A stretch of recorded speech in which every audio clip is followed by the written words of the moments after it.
morning, everyone. Good morning. Good afternoon, everyone. Good morning. Good evening, everyone. Good morning. Whoa, look at that price. Sorry, I don't think I will get the salmon. It's a little too expensive. Whoa, look at that price. Sorry, I don't think I will get the salmon. It's a little too pro. There are a lot of clouds out tonight. Some stratus, some cumulus, some nimbus, and grab your umbrella because it's starting to rain. There are a lot of eye clouds out tonight. Have a look. There's a 5 gigabyte, 10 gigabyte, and 2 terabyte. Oh no, their subscription has lapsed. And be careful. Grab an umbrella as it is now leaking celebrity news. All right, time to pay my fair share of the rent. All right, time for me to pay my fair share of Home Plus. All right, time to pay for groceries. All right, time to pay for Food Plus. All right, time to pay my taxes now. I'm sorry, but you'll need an organ transplant. Don't worry, I'll put you on the list for the next available organ. I'm sorry, but you'll need an organ transplant. And you'll only be able to use my organs. What? You want to repair yourself with someone else's organs? No, I've got the good ones. I know they work. And yes, they are quite expensive. I am carbon neutral. Carbon positive. We are carbon neutral. Destroy this. Carbon neutral, and I meant at this company, we pay our employees a fair wage. At Apple, we pay our employees a fair Chinese wage. We don't pay our executives a Chinese wage.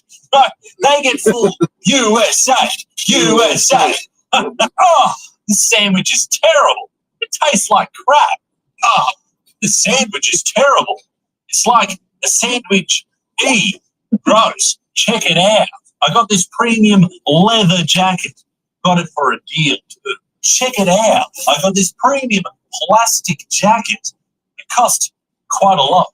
Someone said it was just a plastic bag. Oh, someone dropped a computer. Oh, someone dropped their computer. What's that? You'd like a refund? Certainly.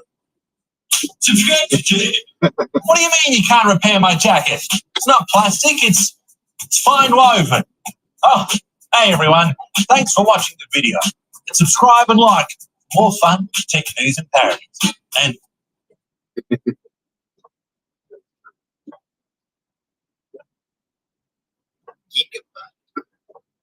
it starts at the motherboard. And if the motherboard itself has vulnerabilities, you're going to have a bad time. 4 CVEs and gigabyte motherboards that allow malware at the UEFI level to bypass security. A lot of words going on there. We're going to break down these 4 CVEs in the video and talk about why they matter and what you can do about it. To understand this, let's talk about the world of computers, right? Very straightforward stuff. We have our operating system and we have our user mode program like Chrome or Notepad or RuneScape, RuneLite. All these things are user mode programs. And the way this works is the operating system right here supervises the user mode program. It makes sure the user mode program doesn't try to open programs it shouldn't, doesn't try to interact with processes that it shouldn't. But there are multiple layers. This ogre has layers. Beneath the operating system are additional rings. We typically refer to the operating system as ring 0, meaning it's the base of the computer. There is nothing below the operating system. This is actually not true at all. Below their operating system can be another layer, ring -1, called the hypervisor. Let's say, for example, you're operating in a cloud computing environment where there are other operating systems on the same hardware. Someone has to make sure that those OSs are interacting in a way that would make them malicious. So there is a hypervisor layer. And then even more importantly, below the hypervisor is this thing called SMM, or System Management Mode, which is ring -2, and it is the ring that your computer turns on. And when your computer initially gets power, that it starts in, and it uses the UEFI, the Universal Extended Framework Interface, to power up and load the other layers. Now you will see here that as your system boots up, initially it is in an untrusted state, right? There is a thing called a root of trust that says, hey, initially we trust this firmware, but also we can't touch this firmware, right? The firmware for the UEFI is in an unwritable state. Now what's happening here is as the system is booting up, the system management mode layer is checking the signature, the cryptographic hash of the layer above it and saying, hey, does that match a known good? If not, bail out. And this actually happens all the way up to your OS to make sure that there isn't malicious code running. And as this process happens, the trust of your system is going up, but the inherent power of the chain ultimately get to a user mode program that can't make any modifications to the OS. The problem here is that every one of these has a way to talk to the other one. There is an interface to make requests betwixt them, right? So user mode programs can talk to the OS via a system call. If you've ever coded assembly, I think we do on Local Academy, that is a thing that happens here. If you are an OS that knows that you're in a virtualized environment, you can make a hypercall to ask the hypervisor for things. And then the hypervisor can make SMIs, system management interrupts, to ask the motherboard to do things. And like anything guys talk about on this channel, all things that happen on a computer are code, and code can have vulnerabilities. Now, these 4 vulnerabilities are in the SMI handlers on the motherboard. What this means that they are vulnerabilities in the firmware that runs at the SMM layer, okay? What's happening here is if you are running at ring 0 or below, you can trigger a SMI, an SM interrupt, to have the motherboard do something for you. But because of a misimplementation of the SMI, there is a way that an attacker can take control of it. We'll go into the actual nature of these vulnerabilities, but I want to talk about why this is a bad thing. The SMI vulnerabilities are able to load these things called UEFI level malware or bootkits. If you think of rootkit, a rootkit is a way for a hacker to maintain persistence in your OS. Or, they maintain root to highest privilege level, so it's a rootkit. A bootkit is when they are able to maintain persistence at a level that is below the OS. Meaning, if you install a new OS on this motherboard, the malware is still there. There are common strains of this malware called Black Lotus, Cosmic Strand, Mosaic Aggressor, and others. One that the NSA has actually offered tips on how to get rid of it because of how prolific it was about 2 years ago. There was a similar vulnerability in the Microsoft Secure Boot process that allowed people with root access to install these malwares into the UEFI. The reason why these are so dangerous, guys, is if there is malware that is running at the SMM level, right? Notice my graph here. This has the least amount of inherent trust, and it has the most power, which means that as the hypervisor loads, as the operating system loads, as other programs load on and off disk, right? The UEFI malware can make modifications to those pieces of software because it is up to the SMM level to make sure that trust is not violated. But if we have violated the trust of SMM, of the bootloader, all bets are off. The computer is completely fried. Now, how does this happen? How is it possible to violate the integrity of SMM, okay? Well, like we said before, there are interfaces that we want to be able to use to interact with the motherboard itself, and ultimately those interfaces are just code, right? By the way, guys, this world of exploitation or software security interests you at all, check out the link in the description below where it's going something really cool where you can learn to hack and secure software. Go check it out. This is the code, the pseudocode that runs inside of the motherboard, right? This is the code that we from the OS, again, consider our graph here, our OS are able to make a request to the SMM. What's happening here is we are putting in 2 registers, RBX and RCX. Think of those as like hyper-fast memory inside the CPU that we're able to control as we do the SMI, right? The SMI interrupt, the system management interrupt. What's happening here is we can ask it to run this command RCX0. Now, what's crazy is that the code that runs this command, basically all it does is it goes to the location that you put into the RBX register, which again is any arbitrary memory address.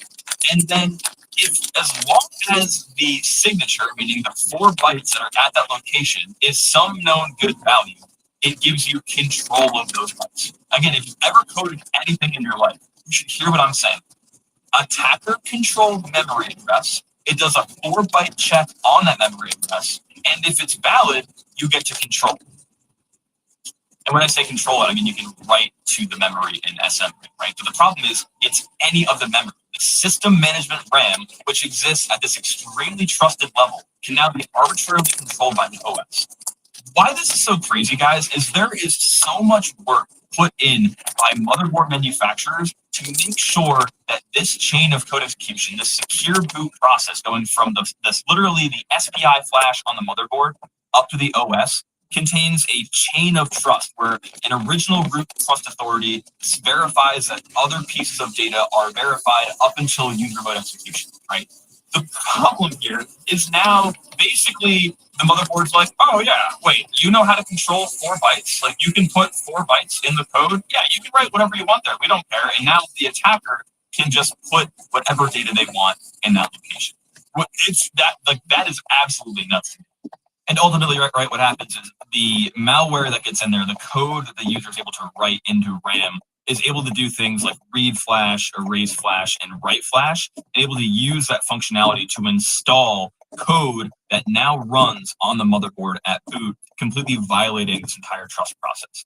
I want to give Gigabyte a little bit of credit. Like this is actually a vulnerability not directly in the code itself by Gigabyte. There is another company called AMI that actually writes the firmware. So AMI wrote the firmware, and a vulnerability did get put out that AMI did broadcast to all the OEMs, the original equipment manufacturers. And I guess Gigabyte unfortunately decided just like to not patch it, and here we are, right, with this giant vulnerability. But it's crazy, guys. Like, and so in terms of remediation, right, like how do we remediate these things? In my opinion, if you ever think you're susceptible, if you ever think you've been compromised by a piece of malware like Black Lotus, right, which again the NSA has put out guidance on how to get rid of it, if that ever happens, throw it in my opinion. They are able to get such a low level, that's the name of the channel, by the way, to such a low level in your CPU that like you're just never going to recover from that. If you told me, hey, this motherboard has had a rootkit in it at one time, but we don't know if it's still there. Can you test it for me? I'd say no, throw it out. It's literally garbage. One important note, right? For this execution to happen, for someone to be able to exploit your motherboard, they first need to get code execution as user mode, like they exploit maybe your browser, your email, your PDF, or whatever. And then they have to then exploit into your operating system to get to ring 0 from where they can then make the SMI request, right? So there are multiple layers here. Openers have layers. So there are places you can put antivirus to check for Black Lotus as it's going up the chain, or maybe the signature of Black Lotus as it's about to get installed. The problem is, once this has been installed at the SNN level, you have violated the entire chain of trust of software and can therefore inherently no longer trust your antivirus, right? Your antivirus could be getting lied to about what data it is fed from your RAM, or even worse, like the antivirus itself could have been modified on the way up, and there's no way for you to see that once the level's been compromised. Would Rust have fixed this? So technically, the answer is yes, right? All of these are memory corruption vulnerabilities that a memory-safe language like Rust would have fixed. However, there are many caveats to that. To write Rust code that lives in an embedded environment, which a motherboard at the end of the day, when it starts, is an embedded environment, right? To write code that lives in an embedded environment, it has to run in this mode in Rust called no standard and this mode called no main. Basically, you have no access to any of the core utilities in Rust to write a lot of them yourself. And also, the inherent nature of embedded devices are global mutability, right? You have random hard-coded address, and you write to it, magical things happen. And global mutability, while it is a fundamental principle of embedded programming, is also the antithesis of Rust development. So inherently, you have to use unsafe Rust, which if this were to be done in Rust, I guarantee you there would be unsafe Rust in there, and there at that point you're kind of like, the purpose, right? So would Rust have fixed this? I'll give it a high 5, 5.9 out of 10, but like not confident that it's super useful. Anyway, guys, if you like the stuff, do me a favor, hit that like, hit subscribe if you're new here, and then go check this video out about a similar bug that I think you will find equally as interesting. See you there. Goodbye.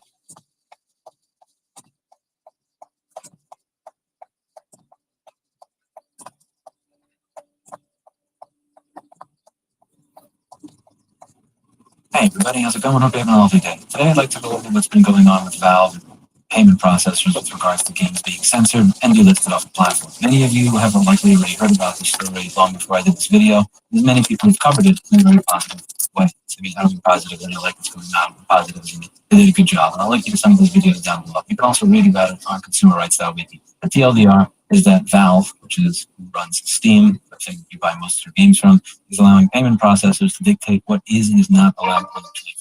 There's a new rule that got violate the rules and standards set forth by states.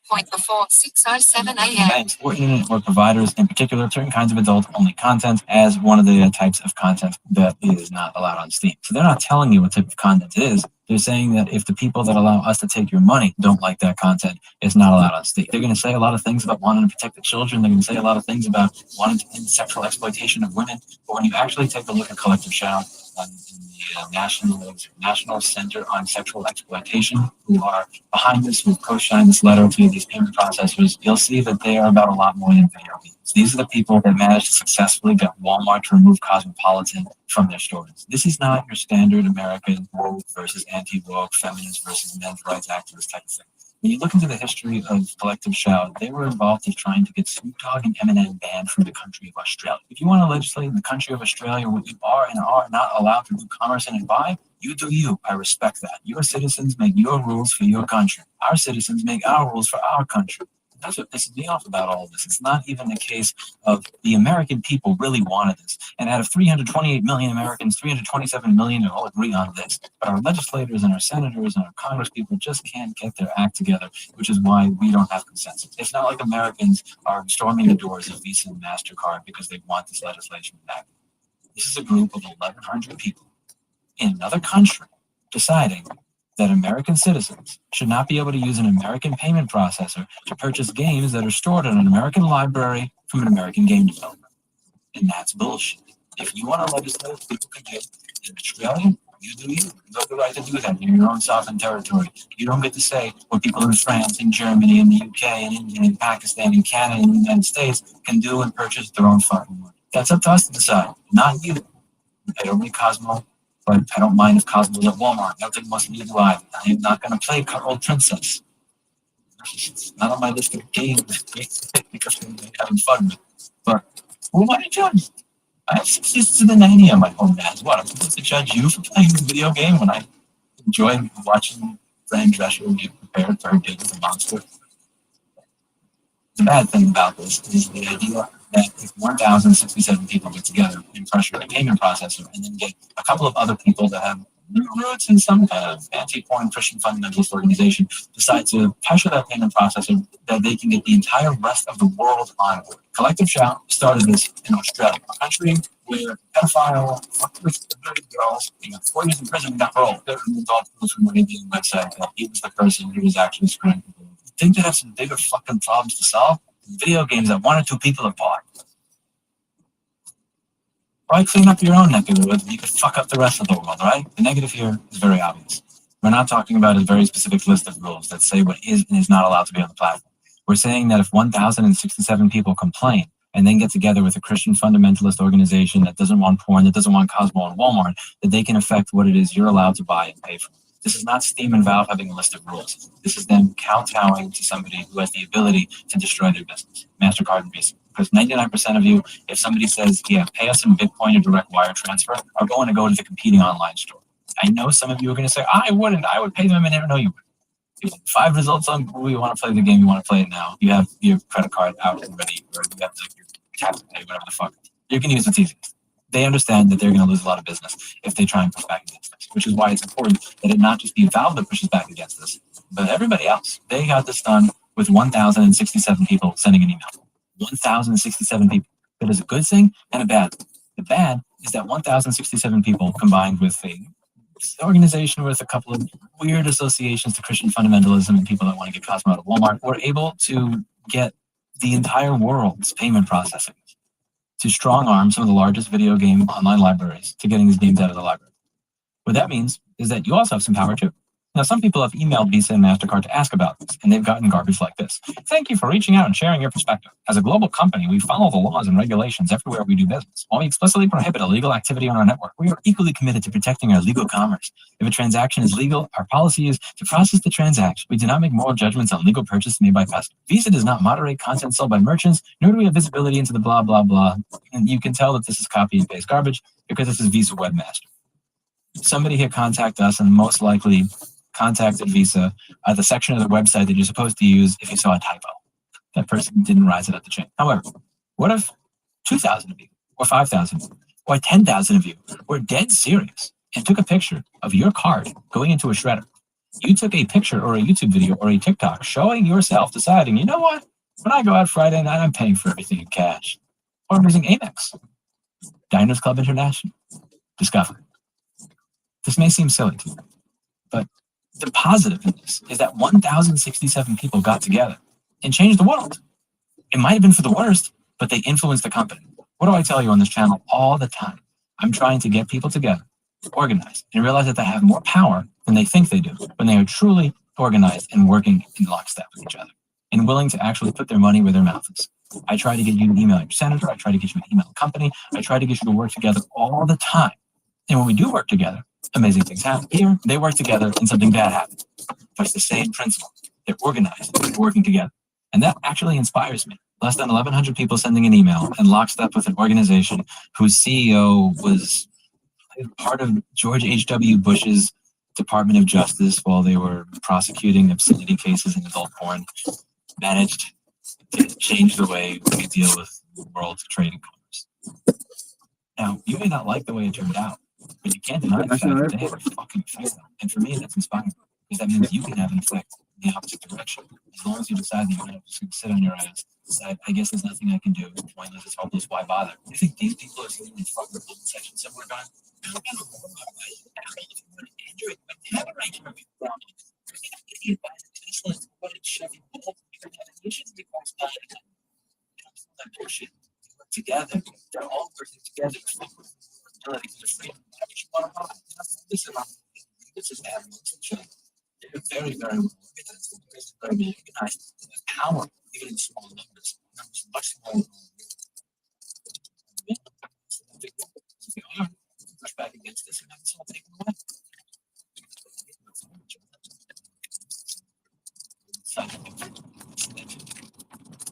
This person you deserve to consume righteous.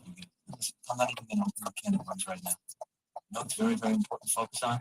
The group of people that started this whole thing happening don't even live in the same fucking country as you. The more time you spend making fun of each other, the more time people that live in the country that is not in the company they fucking roll for the state quarter, and doing less work.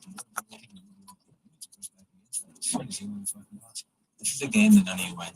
I was reading some of the comments on Notebook Check. I can't stop laughing. The leftovers have been trying to deplatform my news in the process of internet shopping and Nigeria about these targeted and cheat and die. You want to laugh at this? This is fun. Okay, what happens if you want to buy a gun?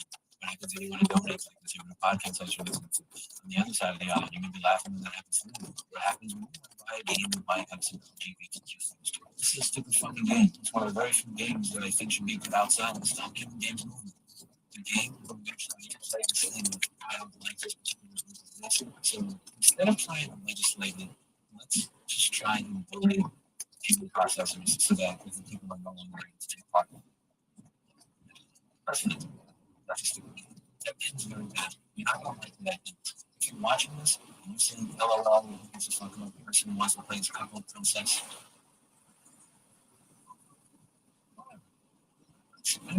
I'll be honest with you, I haven't watched any of these games, and I do not play these games explicitly because I have a feeling that if I went to play any of these games, that I might just change my opinion on that. And here's the thing, I don't have to. It's a game. You don't judge me for watching the nanny. I won't judge you for playing Couple Princess. We have a deal. Is it particularly disturbing because we live in a world where you don't actually know what you bought and paid for? What if somebody purchased a Couple Princess right now? Just be realistic. What if Couple Princess was taken out of their library? Would we some MasterCard meaning the money back? Of course not.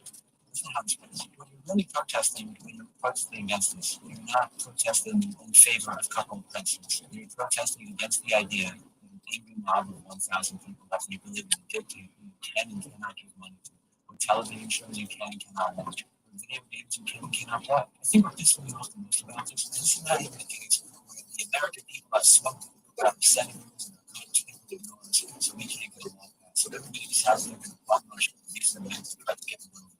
That's not what this is at all. MasterCard and Visa are American companies. Balance for American companies. Shut up. There's no Australian Activist Organization. How the fuck is an Australian Activist Organization is going to say we are and are not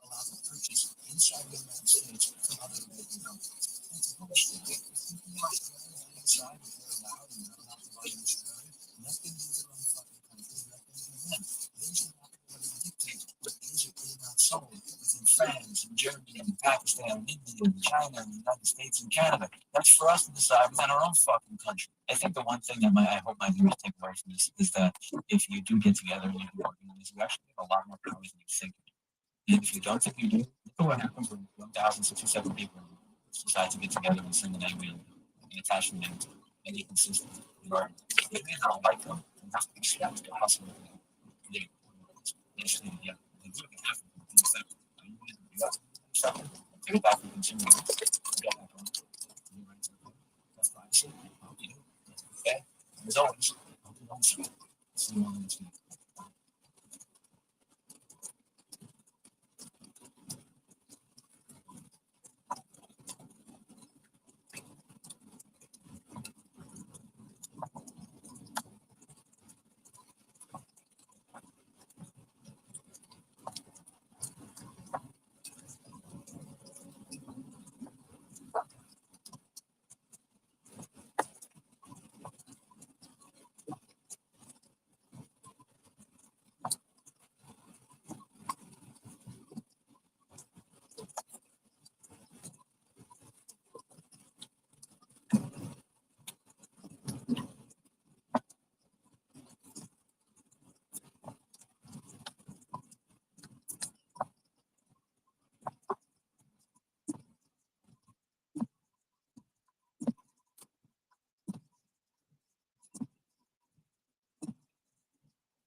seems to be down or through. Something's happened to it, so there's no one entertaining it, and nobody else should just make it stay places. So this network's actually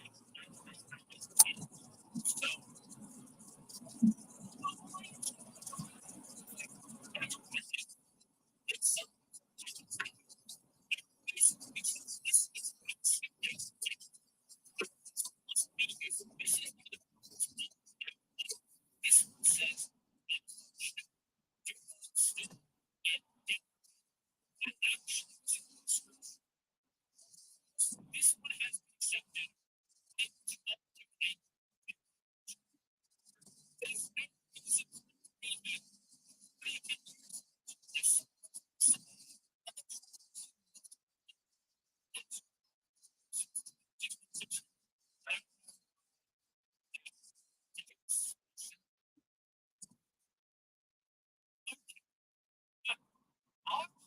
Code is not necessarily a reason to remove a package. There are tons of projects on the AI that have been updated take all of the tiny random little packages from the 90s that still work on X11, but nobody's touched the code base in a very long time. And a prime example that a lot of people still use is the project Buttercup. This hasn't been updated in 5 years. People still use this because it's like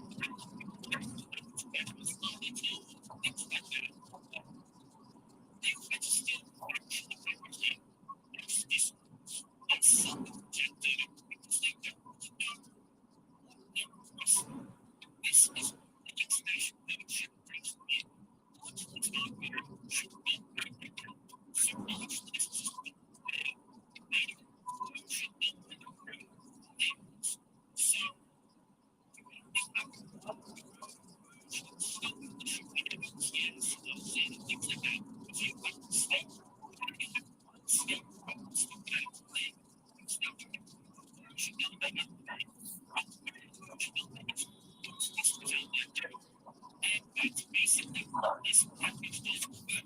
This package has a reason for existing. It's not just being like a large market, it's just a reason. It is trying to solve a problem that some users have. This one ultimately did get rejected because it has a use case, it has a reason for existing.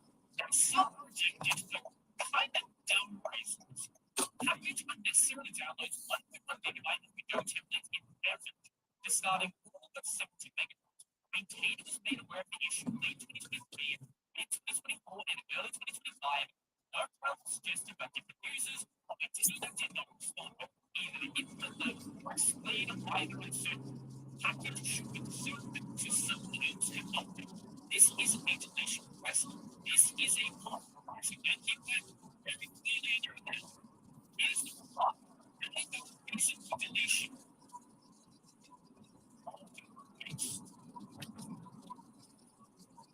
suggests of everything until the end of the day. You will deal with people who make mistakes.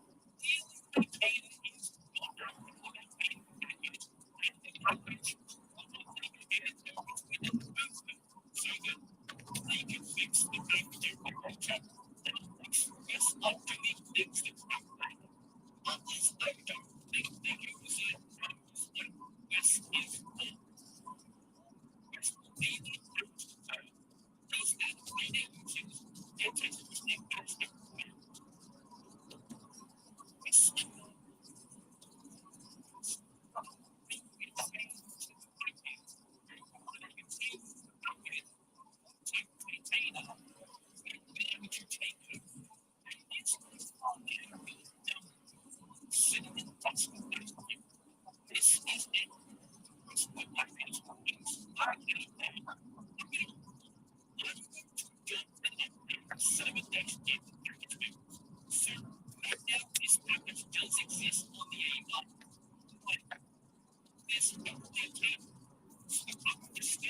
files to the AUR. So can you please remove all the X-Libra related packages? Thank you, artist for X-Libra. So right now there is a deletion request on both X-Libra-X server and X-Libra-server. And then if you comment on the X-Libra-X server package, the package maintainers are basically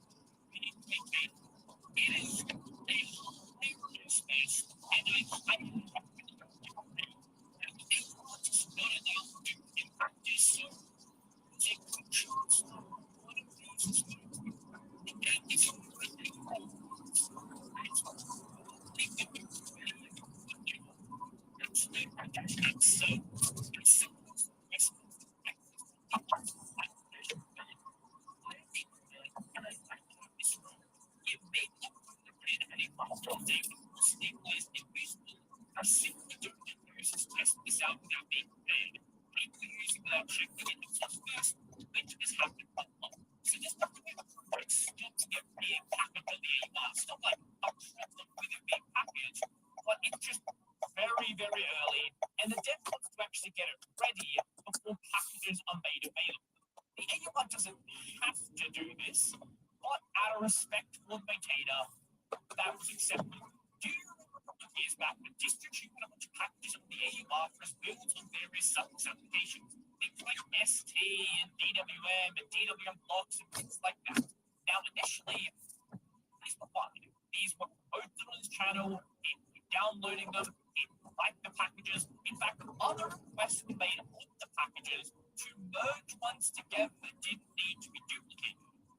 But then, I guess, kind of out of nowhere, on every single one of his packages, deletion requests were made, specifically tailored for one person, and then all of these got accepted. Just out of nowhere, the packages were deleted. There was never an explanation on why they were fine, but then suddenly weren't fine, why no one dealt with them, when everybody knew they existed. But sometimes this happens as well. If the package actually is tailored for a single person, you can use the AUR as a place to hold core builds. They have to be something that has value to other people. And I would argue at the time that they did have value to other people. Other people were installing them, but the maintainers at the time didn't agree. On that note, there are interesting cases like this. Deletion requests are applied across EXT.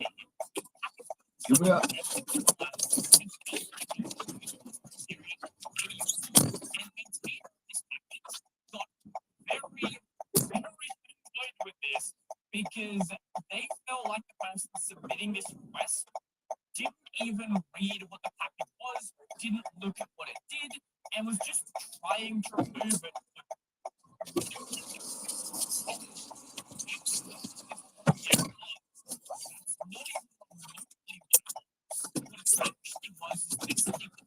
And then configurations for those plugins for an environment that exists on the AUR. It's not the same thing as that package. It wasn't a private configuration for that environment. It was something that extended that environment. There were some things that should be adjusted, should be used in the dash bin suffix, things like that, but those are legitimate changes to be had. It not existing on the AUR just didn't make any sense what the package actually was. Now, I have to show you a big one that happened recently. The request from the DuckStation maintainer. Basically, the maintainer of DuckStation really doesn't like the fact that packages exist that are just taking the image and then installing it onto the system. And that's the issue with separate packages. One of these being a DuckStation -Git, the other being the main DuckStation package. The DuckStation -Git one then issues because every so often it has issues building because it's a Git package, and that's what happens with Git packages. With the DuckStation one, didn't like the fact that it was being pinned to the last GPL commit before the license change was done, and which is totally fine under the license. and really didn't like that anyone was doing that. As it currently stands, this has not got any replies on it. Nothing has been done with the duck station package. It still exists on the AUR, and we'll see how that goes. Considering there's a chance Stenzek literally just drops Linux support, that'll be a good enough reason. Actually, no, maybe not. If you just pin it to the latest version and then just say this is the latest supported version, DuckStation already works pretty well. So honestly, it may still exist on the AUR even after that. Now, the point of everything I've said here is there is a lot going on behind the scenes to keep the AUR running. There are not that many people dealing with it, but there is a lot of requests being made, a lot of things that need to be handled, and honestly, sometimes these reports just take a while to deal with sometimes. Some of these, they can sit there for a week or so because in a lot of cases, they might not really be that important, rather. There's not really a reason to address all of the kind of like, hey, I don't really want to deal with this package anymore, I'll deal with it later sort of things. Like, those can be dealt with later, unless you just happen to see it and just get rid of it straight away. But sometimes you get these ones where they do require a bit more thought. Does this belong in the AUR? Does this actually have a use? I need to have like a bit of back and forth, and then you need to actually like wait for someone to reply. And some of these legitimately do take a bit of time to deal with. And honestly, projects like this would absolutely benefit from having more people involved. So if you're not a user and you want to make your way into doing that, check out the Arts Wiki. There's a full section on how to become a member of Arts and do all that sort of stuff. And honestly, the best place to start is just get a package on the AUR. Learn how the AUR works, learn what you can do with it, and start working on packages that you notice might be a little bit less packaged than they should be. So, I don't know why I made this. I guess I just want to show what's going on the AUR. Let me know your thoughts down below. Have you ever maintained a package on the AUR? Have you ever submitted a request to something because you realized something's wrong? I'd love to know. Go subscribe to the channel, and if you want to become one of them, subscribe to the verify link in the description down below. That's going to be it for me, and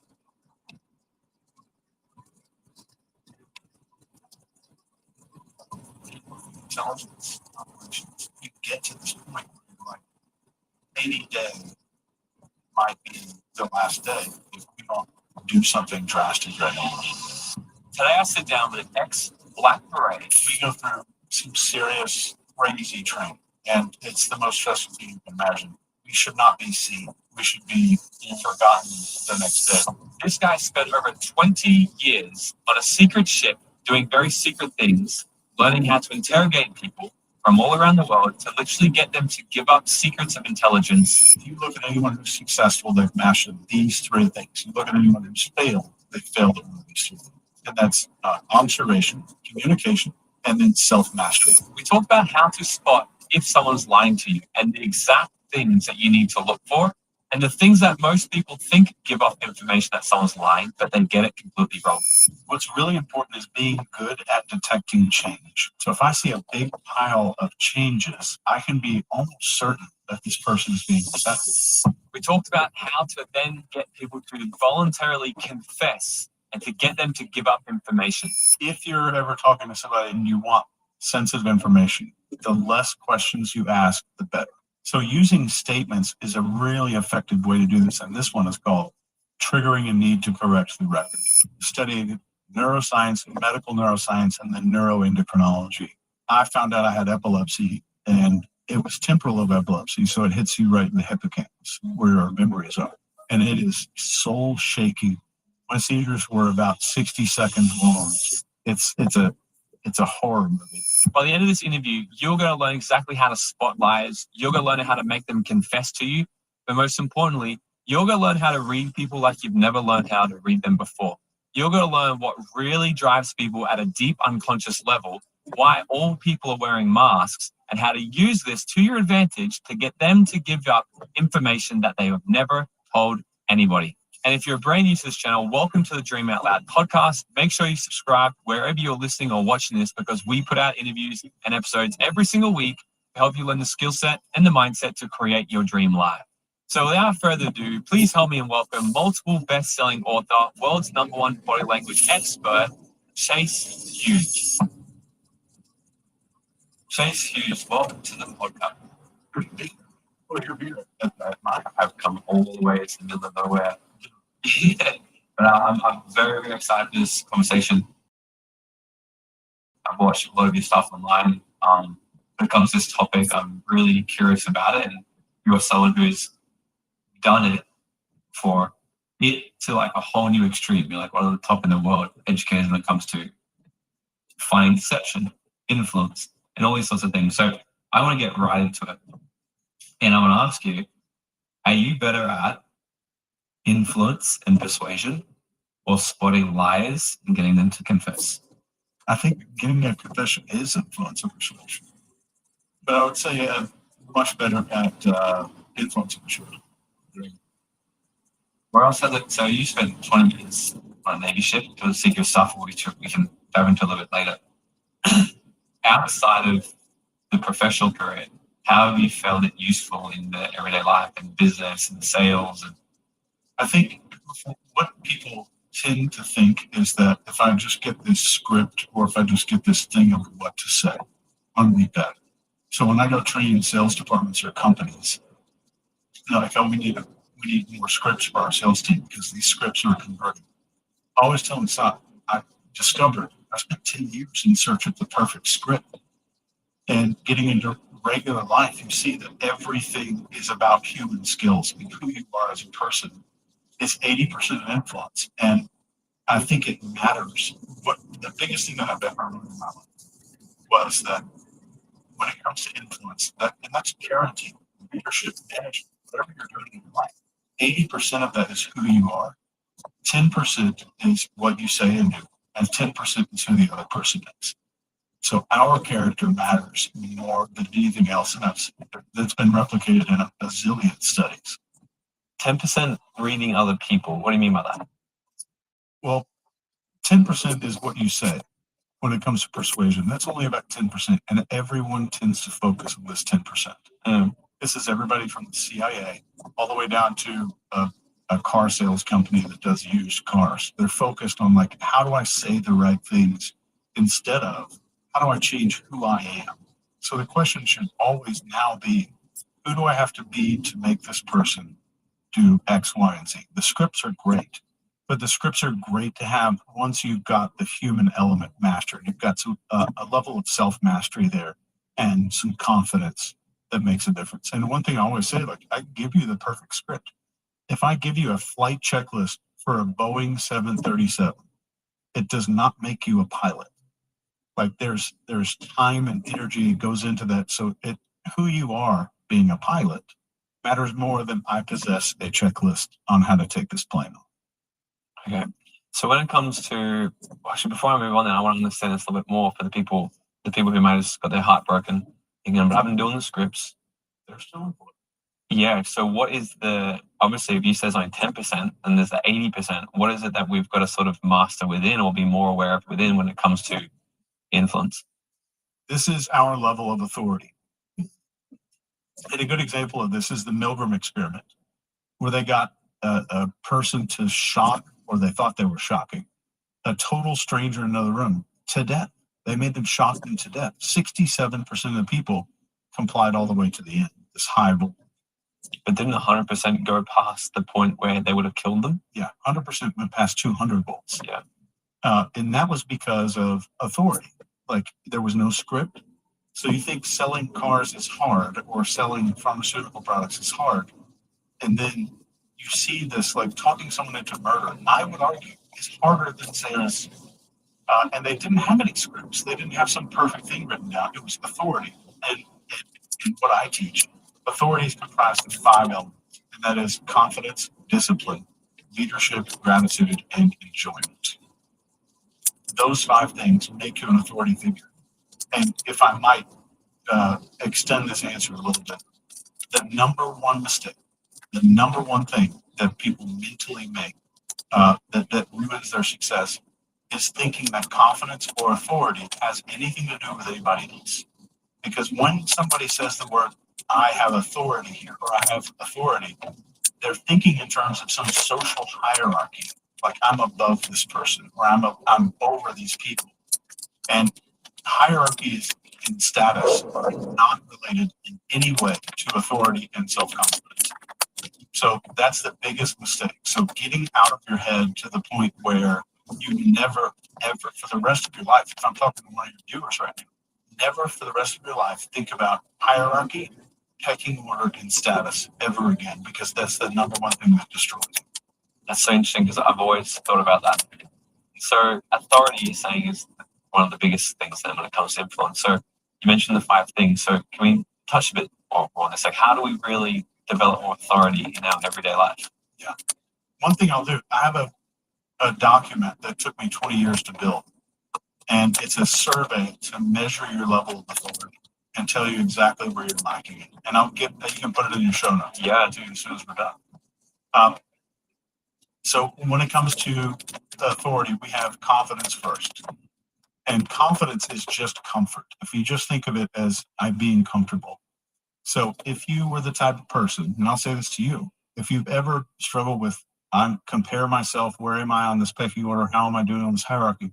The only way that I compare myself to other people, and this is what I would recommend for everybody watching this, is, am I more comfortable than them? That's it. Am I more comfortable than that other person? So the challenge would not be to be better or higher than the person. It is to be more comfortable. The fastest way to do that is I train my body to move slower than everybody else in the room. I'm slower. That's it. I'm speaking more confidently, more securely. I'm speaking more slowly. That's the challenge from here on if you're trying to do confidence. And confidence is all about permission. 100%, it's about permission. Do I feel permission to behave a certain way in this context? And most people think that there is something that will tell me what I can do. But actual confidence means I'm going to do everything I want to do. I don't need a permission slip to feel confident. And we could go into that for a whole hour by itself. Yeah. Then we have discipline. And I just define discipline as your ability to prioritize your future self ahead of your present self. That's it. And the simplest way to start hacking into discipline is to get dopamine from discipline. So like the night before you go to bed, you were just standing in my kitchen a few minutes ago.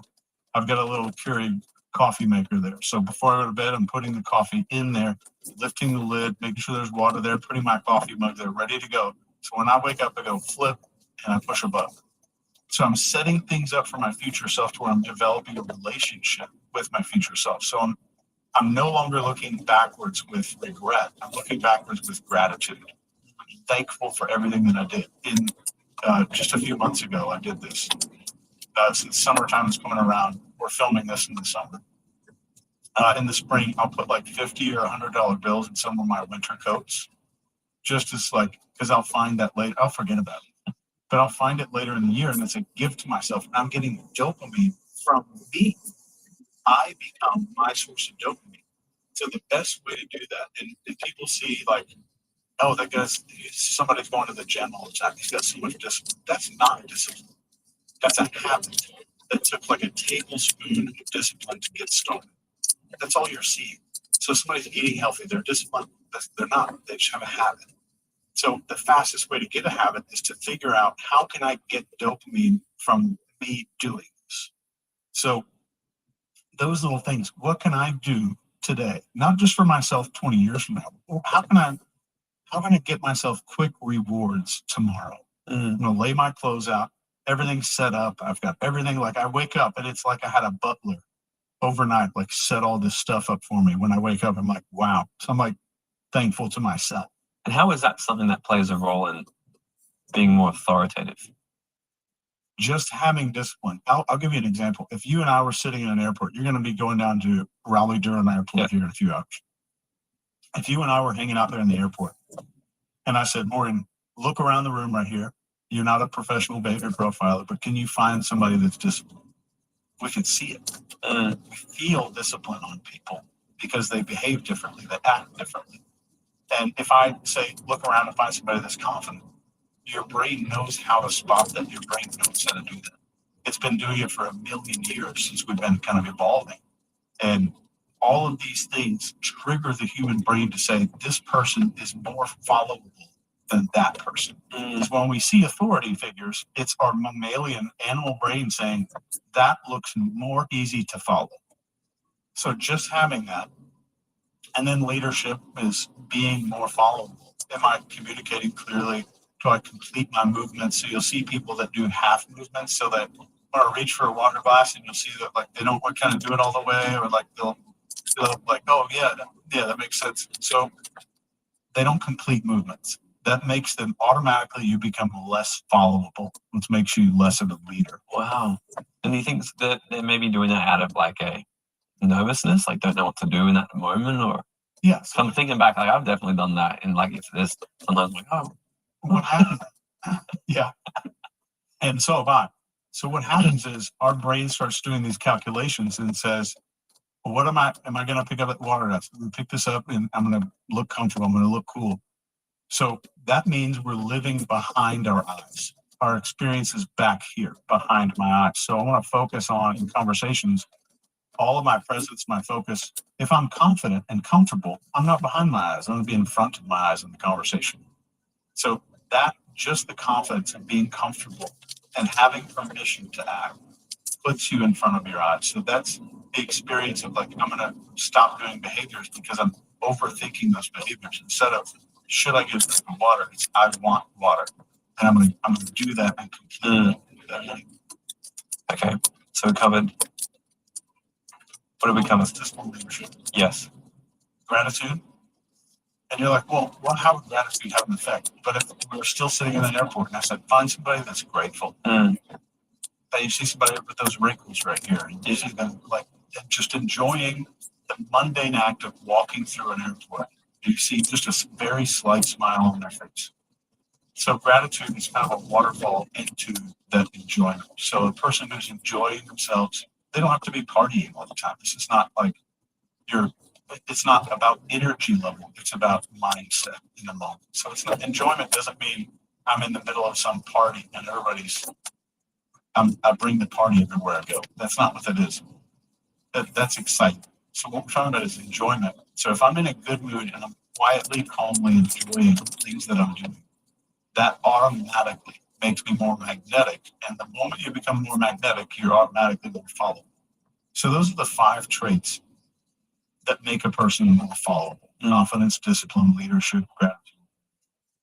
And that's one of the main things, right? Because what I want to talk about next is what do we need to understand about people in the brain when it comes to like, what do we need to know first in order to influence? And from what you just said there is, because I know like part of our brains, one of the most important things is we want to stay alive. So millions of years ago, we're safer in a clan, we're safer with the tribe. So I guess that's probably why if we find someone who's, oh, they're the authority person, I feel safe to follow them. That's probably why it's a thing, right? So what do we need to understand about the brain before we dive into depths of influence and spotting lies and all this? Yeah, so let's do a little hierarchy of the brain. So the brain let's start at the bottom. If you ask most people, and I do this when I speak at big seminars and stuff, I tell everybody, like, pick up your finger and then point to the base of your brain. And everybody points right here. Like the end of your brain is down. The vagus nerve. Yeah. So at the end of your spinal cord, the end of our spinal cord is called the cauda equina, which is Latin for horsetail, because it looks like a horsetail of nerves coming Right. Yeah, I've seen that. So that's the actual base of our brain. So spinal cord, brainstem, then this mammalian brain, and then the human brain on top of it, which is the neocortex, which is Latin for new cover. It's just the new covering on top of the other brain. And you got to think of that in terms of like the way that I persuade somebody, the lower I can get the person's brain, 100% more effective. So the deeper. So it says, yeah, okay. So one of them would be like impulse and instinct down here. Then emotions and behavioral patterns. And then up here would be thoughts and ideas. And most people, I'm going to study how to change people's thoughts and ideas. That's what they study. They don't understand how to change the mammalian brain of other people. How do I capitalize? How do I kind of capture and lead the attention of that mammalian brain. But how do we do that? Like, what's the mammalian brain looking for? This is like you talk about scripts and these things. This is it. So the mammalian brain looks for 4 things, and we have an acronym for this called FATE, F-A-T-E, because that determines our fate. So it's super easy to remember. And I accidentally spelled out fate, and I was so excited. Like when I was like coming up with how this model works, it spelled fate on accident, and it was the most exciting thing ever. So FATE stands for focus, authority, tribe, and emotion. Those are what influenced our ancestors. In that order? In that order. Interesting. Because we need to get focused first. So let's go back let's go back 10,000 years.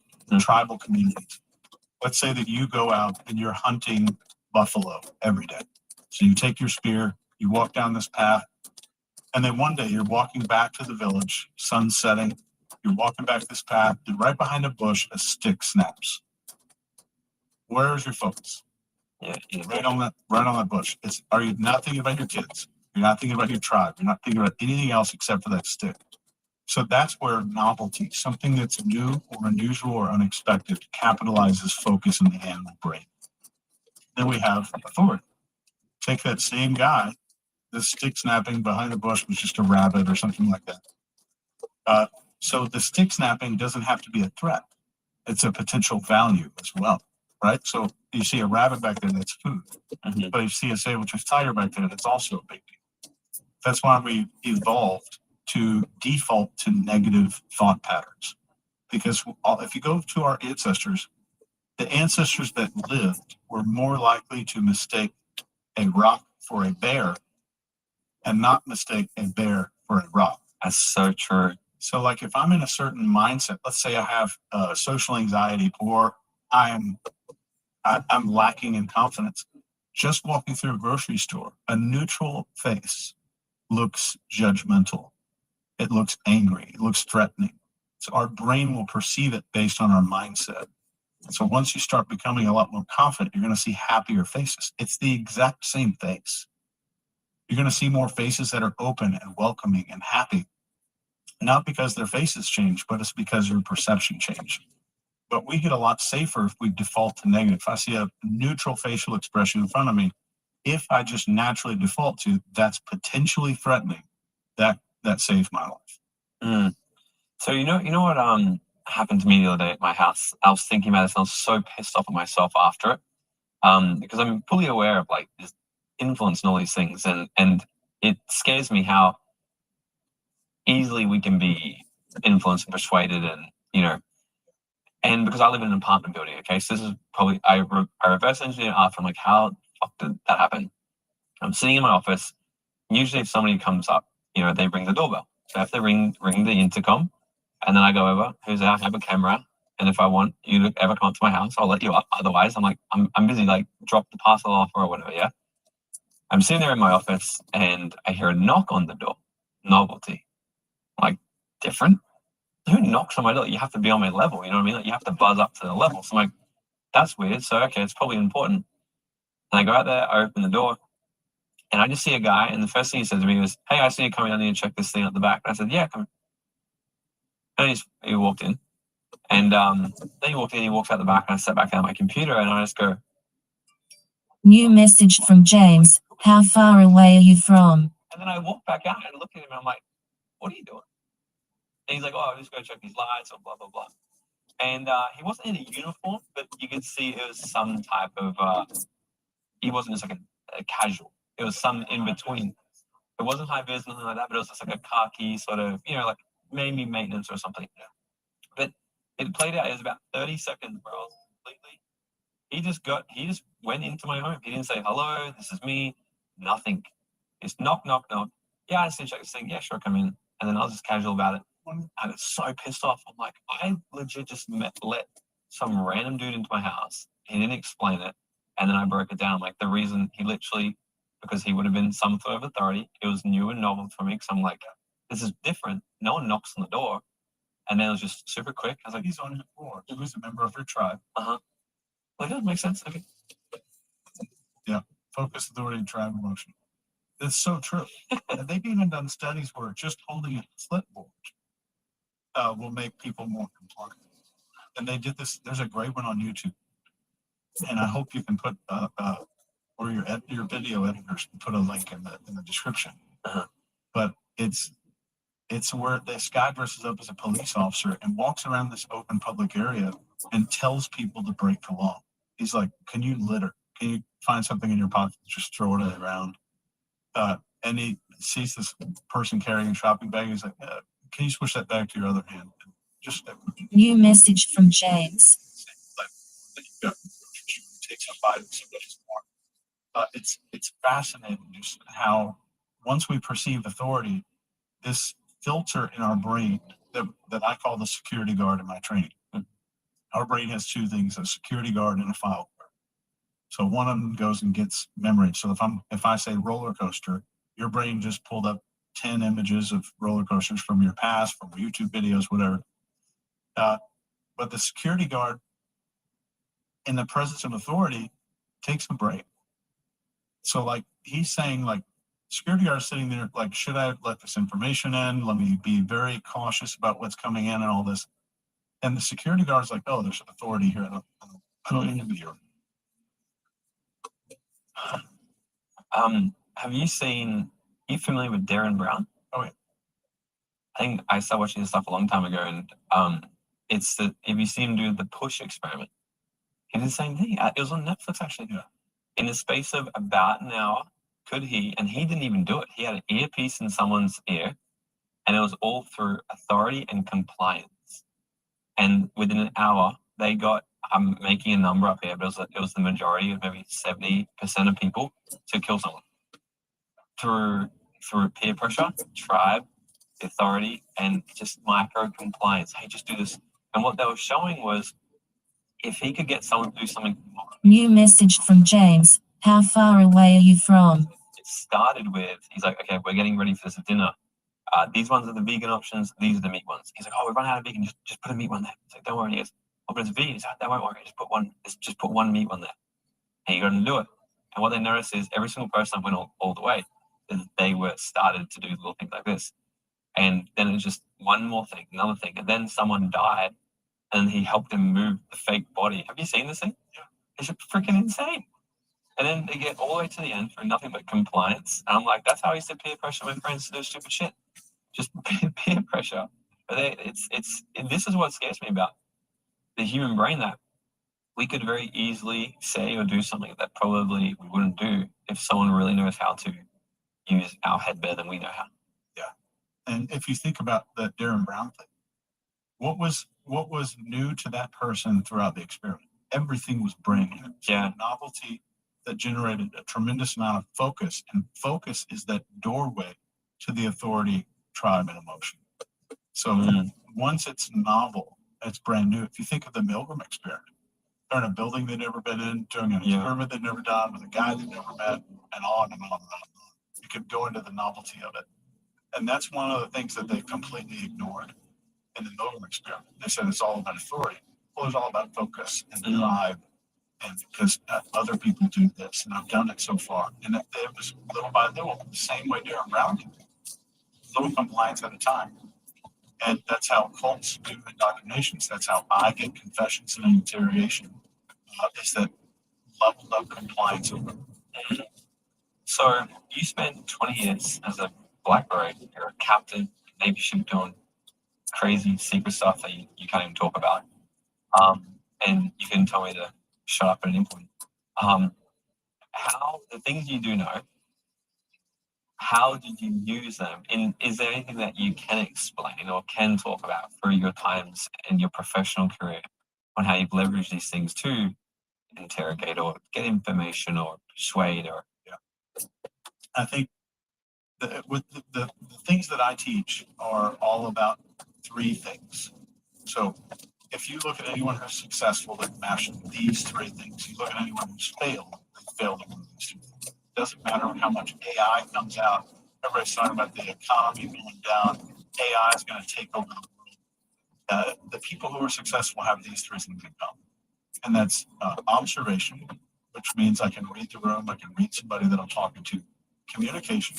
They know how to communicate, persuade, and influence people. They know how to use language well. and then self-mastery. Those three things, that's it. So if you just look at successful people, those are the three things they all have in common. So those are the three things that we brought forward to train intelligence operatives. Can I get information faster out of a person? And you're talking about getting somebody to deviate. The stuff that we were teaching and the programs that I was developing is all kind of rooted in how can an intelligence officer talk a foreign national into committing treason against their own country in the shortest amount of time. So I meet someone at a bar, and then within an hour and a half, can I get them to agree to potentially face the death penalty for me? And so that was the problem that we had. It's like on a 2-axis chart. So here's like the deviation from their normal behavior, and here's the time. So I'm doing this backwards for you. So how far can I get them to deviate from what they would normally do? Or how long does it take me? And I need it to be no time, high deviation. Yeah. So most people are like, oh yeah, I can talk somebody to do that if I had them captive for 60 days. And I can sleep deprivation and all that. So this started when my friend died in the terrorist attack on the USS Cole in Yemen. And all these reports came out. And if you have a top secret or secret clearance in the military, you get these little 1-page news reports about the global politics and stuff. It's called the Early Bird. So I'm reading the Early Bird, and I saw like all of these things: intelligence failures, operatives couldn't connect with people on the ground. We didn't get good intelligence. We didn't have good relationships established. So I thought, well, I'm going to use what I've been learning to enhance all of these programs. And scary enough, the training that intelligence operatives had at that time was like how to win friends and influence people. That's it. Hearing that. Use the name. Yeah, it was like firm handshake. Make eye contact. Use their name. Touch them on the shoulder. Thanks for coming. That's everything. So that's what they had. So the intelligence agencies were relying on making people that were highly charismatic and highly confident and just pushing them to the top because they didn't have the techniques to add on to it. Yeah. But it's the whole I'm everything we talk about. It's just so interesting to think about. Because it's like stuff you hear about, you see in movies, you know. And the same as like when I sat down with Andy, Bustamante, and I'm like, is it the same stuff like on and off camera? I'm like, this is crazy. Like you're literally like Tom Cruise. Has there been times when you've been on missions or operations where you've genuinely feared for your life, and not in a theoretical thing like this could go wrong, but an actual we're fucked right now? Many times. And my first time that ever happened, I was 19 years old, off the coast of Somalia. I think that's all I can say. But we had to turn over a boat of refugees to the Somali government. So, Yeah. So it's like these 16-year-olds in a rusted out tugboat, and that turned bad really fast. And that was the moment where you kind of get, I can't speak for anybody else in the military, but I think you get to this point where you're like, any day might be maybe the last day. And you kind of get, kind of got okay with it. It's just like, that's just part of doing this, part of just this line of work. And many times we've been in that kind of situation where like, if we don't do something drastic right now, we're all dead. Would people not be more fearful to try to attack you guys knowing you're US? Like if an attack happened, wouldn't it just bring absolute fucking chaos to the... I think when you're working intelligence operations, You're not really saying, hey, yeah, we call it, it's a non-flagged operation. So they know it's a nation state, or they know that it's somebody from NATO, but they don't know specifically that it might be us. It's like if we're doing naval intelligence, especially in my line of work, a lot of it is just I'm being very quiet, either maybe grabbing somebody, searching something, or I'm holding up an antenna and letting some 22-year-old MIT graduate in Langley, Virginia, like tell me how to turn the antenna and stuff like that. So it's always like we should not be seen. Like we should be forgotten the next day. It's like Rangers, Green Berets. Those dudes are out there running operations. Dangerous, in my opinion. That are like they're like laying it down, like in apartment buildings, flags right on the shoulder. They identify themselves immediately. So it's a whole different gamut, like a dude that's running pure spec ops army level. Yeah. How do you stay calm? Like I imagine if I'm in a situation like that, or even as, and like I think everyone can relate to being in a situation where it's like this is a little bit nervous, whether it be their first sale, asking a girl out on a date, having to fire someone, or this. Like I know for one, like if I have a conversation sometimes, I was talking about this with Andrew. I'm like, I'll talk down here, and it's harder to. Like I notice my whole body starts to, as you say, compose, right? Compose, observe, collapse. I notice it starts to do this. So how do you stay calm in situations when you're like, I know I can be, if I got caught right now or someone, found out what I was doing or it's gone. How do you stay chill? There's two answers to that, and I'm just giving mine. Somebody else may be something else, but we go through some serious, crazy training, and it's the most stressful thing you can imagine. Most of it's a little hush hush, but I'll show you a video after we're done of me going through that. Okay. The second part is you learn that's drilled into your psyche this thing called combat mindset. And the combat mindset is offensive aggression. And it's not being violent, but choosing violence and being better at violence than the other person. So that if I feel like someone is about to spot us, I'm angry at them for making me kill them. So that's the huge shift in mindset. There's nothing defensive about this mindset that they teach. Where as soon as a threat comes in, I have aggression. There's nothing like, am I going to die? So on one side, it's like, am I going to get hurt? And the other side is, am I willing to destroy this human being? So it's a yes or no. And if it's yes, then violence and aggression get turned on. And I know for a fact I'm better at violence. I may not be more violent, but I'm better at violence than that other person is. So it's a confidence thing of confidence training. I think it is. The training that you go through is just unbelievable, especially when you get into that kind of line of work. So I was an expeditionary warfare, and that is just kind of expedited, rapid operation kind of stuff. And they put you through some amazing gunfighting schools. One of them is like 30 minutes north of here, where I went to gunfighting school. It's the Army base that's real close to me. So let's talk about supporting lines. So let's start from ground zero, as if no one even knows. Even though I think when like you always have a sense of like that person's lying, and I think most people who are uneducated this don't know how they know that, but everyone has that feeling, right? They're like, there's something off about that person, and you've obviously psychoanalyzed them. You've put together this thing over the last 10 or so years. So what are some things we look for to spot people who are lying? So there are some indicators that are pretty well known, and I'll give you a couple of those. But I think it's the biggest mistake I ever made in my life in spending 10 years learning all of those indicators. I built a periodic table of this stuff, and so when it comes to these indicators, those are important. What's really important is being good at detecting change. So the conversation starts normally where you're from, what you do, some basic information that I'm getting out of this person.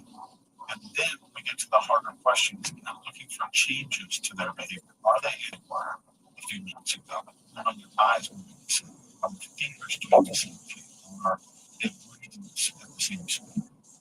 So looking for changes is more important than knowing what behaviors to look for. So if I see a big pile of changes, I can be almost certain that this person is being deceptive without even knowing what I'm really seeing. So getting good at changes is the first and most important thing. Then understanding context and clusters. So context meaning like, oh, this person is crossing their arms. They must be defensive. Well, what if it's 50 degrees outside and it's freezing cold?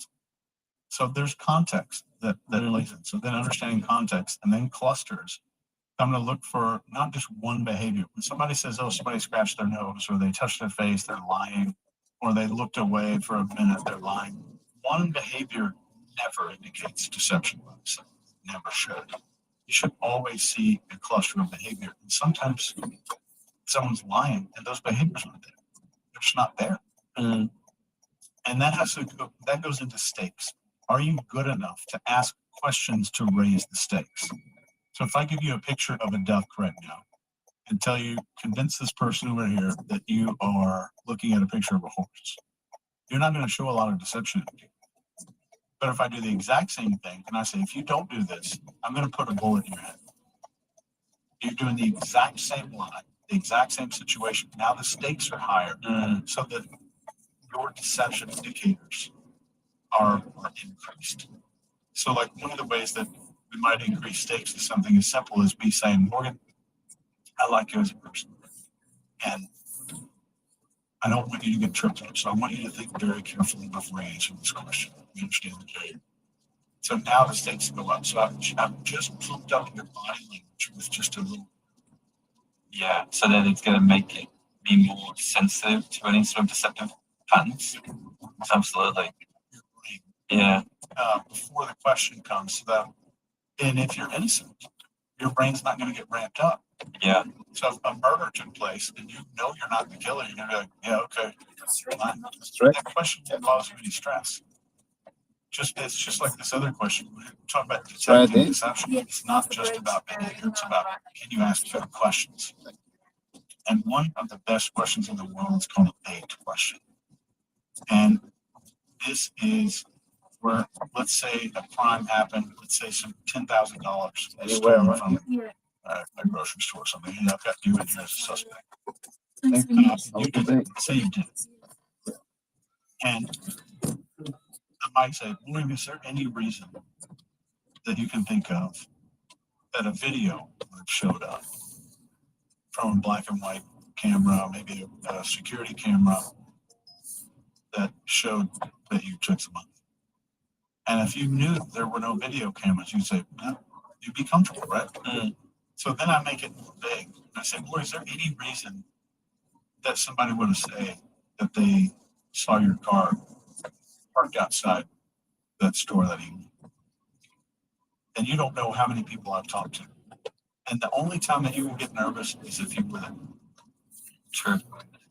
And you know that if you're going to commit to lying and I'm about to slam you in the face with evidence, you don't know if I'm about to do that. That's why that bait question is so important for the kids. And the second way to do the bait question is there any reason blah, blah, blah might have happened?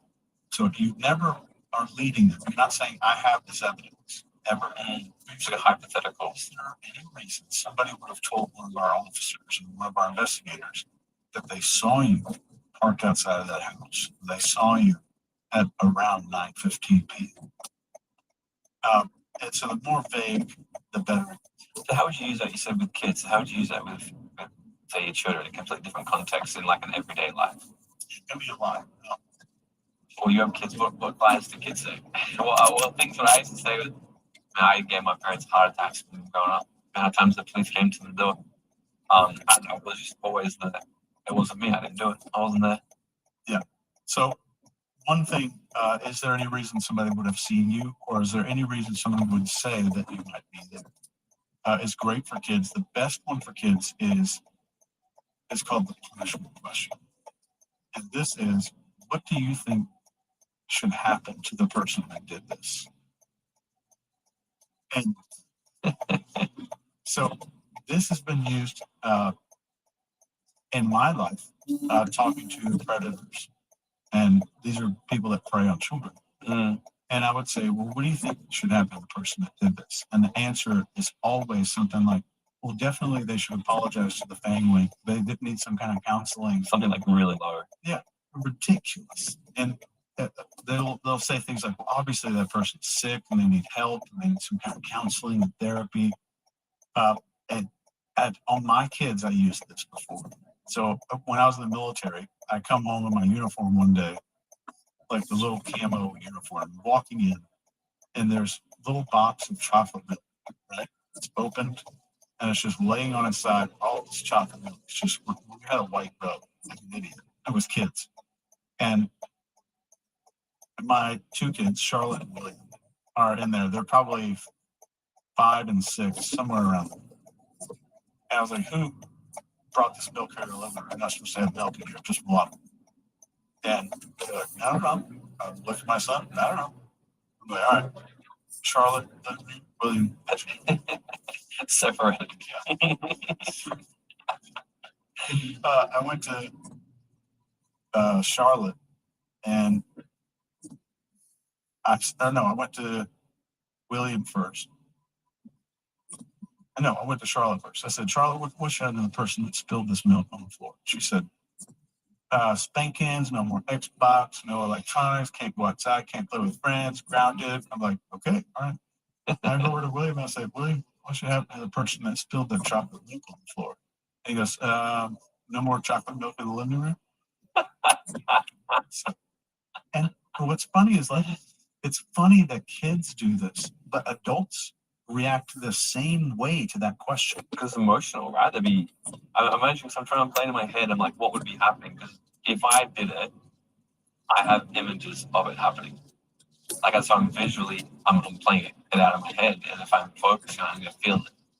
And now, if you're raising the stakes, be like, what should happen? Now I'm visualizing if I get caught, it's my punishment. It's going to make me, I'm freaking out. Yeah, like, what if they do what they say that they're doing? Yeah. What if they do what I said? And so that's the bait question and the punishment question. Those are really good. That's killer. And really getting to the truth is when we get down into like the ways to get a confession out. Yes. So we've suspected that people are lying to us. We've got a few things we've seen. We've asked some questions to raise the stakes by seeing it. This doesn't mean anything until they confess. So I've even heard, don't you have like a record or something for the fastest confession or something? I saw it. Something like that you did in like 20 minutes or something. I could be wrong. Yeah, so how do we get confessions out of people? What's up, Dream Nation? Have you ever wondered how far ahead your life would have already been if you had got access to this type of content at a younger age? Look, this is why I need your help. I'm trying to build the #1 personal development platform out there to teach you guys the tips, tricks, and attitude of what it takes to live your dream life, and to bring the type of education that we all wish we had in school. This show only grows by word of mouth and new subscribers, so it would mean the world to me if you could smash that subscribe button right now, leave us a 5-star written review, or drop a comment below and share this episode with a friend. I would be forever grateful. All right, now let's get back into this episode. Well, if you're ever talking to somebody and you want sensitive information, the less questions you ask, the better. I'm assuming that most of your listeners are not interrogators. So they're in conversation. Entrepreneurs. Yeah, so we're in conversations all the time. So let's say I give you a challenge. And I say, your challenge, let's say we're standing in a grocery store. We're in the produce section. And I say, Maureen, here's your challenge. You need to go over to this woman over there who's an employee at the store. Within 60 seconds, you need to find out how much she makes for a living. And you're not allowed to ask any questions. You have 60 seconds. That's going to be tough, right? So using statements makes people like 10x more likely to reveal information. And this is in a book called Business Confidential. And I think that's what it was. And the guy's name is John. I can't remember his last name. But he's kind of the grandfather of all this. But if you imagine, I walked up to that person who's stocking stuff in the grocery store, and I said, you know what? Can you help me find the baby carrots or oranges or whatever? As we're walking together, 15 seconds have elapsed, so now my time's running up. I said, I just read this article that you guys bumped up to $25 an hour. That's fantastic. Congratulations. And they look at me like, what? I only make $16 an hour. Everybody does who works in this department. So I got her to correct me. So using statements is a really effective way to do this. I write about it in a lot of my books and stuff. There's like 17 types of statements, and this one is called triggering a need to correct your record. And people respond heavily to that. What would be another in terms of like let's raise the stakes like somewhere between getting the grocery store ladies alley rate and what you do with people or have done with people in the middle. Like let's say we're going to get information of how other people are doing business, perhaps their strategy. So and we're talking to like a VP of sales in another company, CEO or something where they're like, what's the different strategy? So disbelief is a great one. So you use an elicitation statement that's what's called a provocative statement first. Like, yeah, I heard you guys are doing X, Y, and Z in business. And they say, yeah, we did X this month and X the other month. Like, no, there's no way. No one in this industry makes that much money. And they're going to respond by saying, but we actually did. We hired this company, we did that. They say, God, that had to be the most stressful thing of all time, managing all of that stuff. So actually, no, it's pretty easy. We hired this firm, or we did this, we did that. So no one feels like they're being interrogated if they're not being asked questions. So our brain has this loophole to where if someone's just using statements, we don't feel like anyone's being intrusive into our information. So we're way more likely to give up confidential information. So the provocative statements sound like, so basically you guys just blank, blank, and blank. Or I heard that, or I read an article that, or somebody told me that you guys are doing X. Or if I'm using a provocative statement and then getting you to correct the record, I would say, you know what? I heard somebody just told you guys are moving your headquarters to Singapore in July. They said, no, it's actually September. We're going to be this fall. So always remember that. And then when it comes to getting confessions, Yeah. What's the thing? Yeah, you lead the way. okay. So when it comes to getting a confession, being non-confrontational is very important. And I have never behaved in my lifetime the way that you see these interrogators behave on television, like the legal TV shows and stuff. It's intense. It's angry and confrontational. So you want to be non-confrontational. And the ways to get a confession is just remember these 4 words: socialize, rationalize, minimize, and project. Socialize, rationalize, minimize, and project. Socialize. You're saying, give me a crime, and I'll tell you how the confession will work. And one I've done. Let's say someone's committed murder. Okay. Let's say they murdered Sally, who works at she's the babysitter. that person's babysitter, and it's a man. Sure. Okay. So socialize. You know what, man? I think once all this comes out, people are going to understand why you did this, and I think it makes sense. Rationalize. She's been a bitch to you since day one, and I don't know if you found her stealing money from you, or she was threatening you. She may have even had a weapon. What's the next one? Socialize, minimize, project. Minimize. And you know what? With all this shit on TV and the stuff that's going on in your life, I don't think this is your fault at all. I think you made a mistake. And I think that this is something that happens as a result of how you've lived and what you've been exposed to over and over. They just put violence on TV all the time. And I don't think it's your fault. She was egging you on and egging you on and egging you on until it was just this huge avalanche of bitchiness and screaming at you. Probably, I don't know for a fact, but I bet she's probably abusive towards you. What's the final one? Project. Now, socialize, rationalize, minimize, and project. So we just did projection. So minimize it, feet. And you know, Morgan, I talk to people all the time who do bad things. And this is not a huge deal. I've seen 1,000 times worse. And those people who might have done way worse things gone through this. This is something we can absolutely get over. This is not a deal. So that's kind of how that whole monologue would work. And the skill comes into when you try to interrupt me. So the skill, once I'm saying like, I can understand why you did this, that's like in your head, you're going to like try to object a little bit, right? Yeah. So is that what you're looking for? If I also like cut in and be like, no, is that a sign of I didn't do it, or is No, it's neither one. okay? It's dependent on the context. But so we'll do a role play here. Mhm. Let's say there's $10,000. Okay. And I'll say something like, and you can interrupt me just one time anywhere in here, and I'll show you what that might look like. And I'll start the monologue. Okay.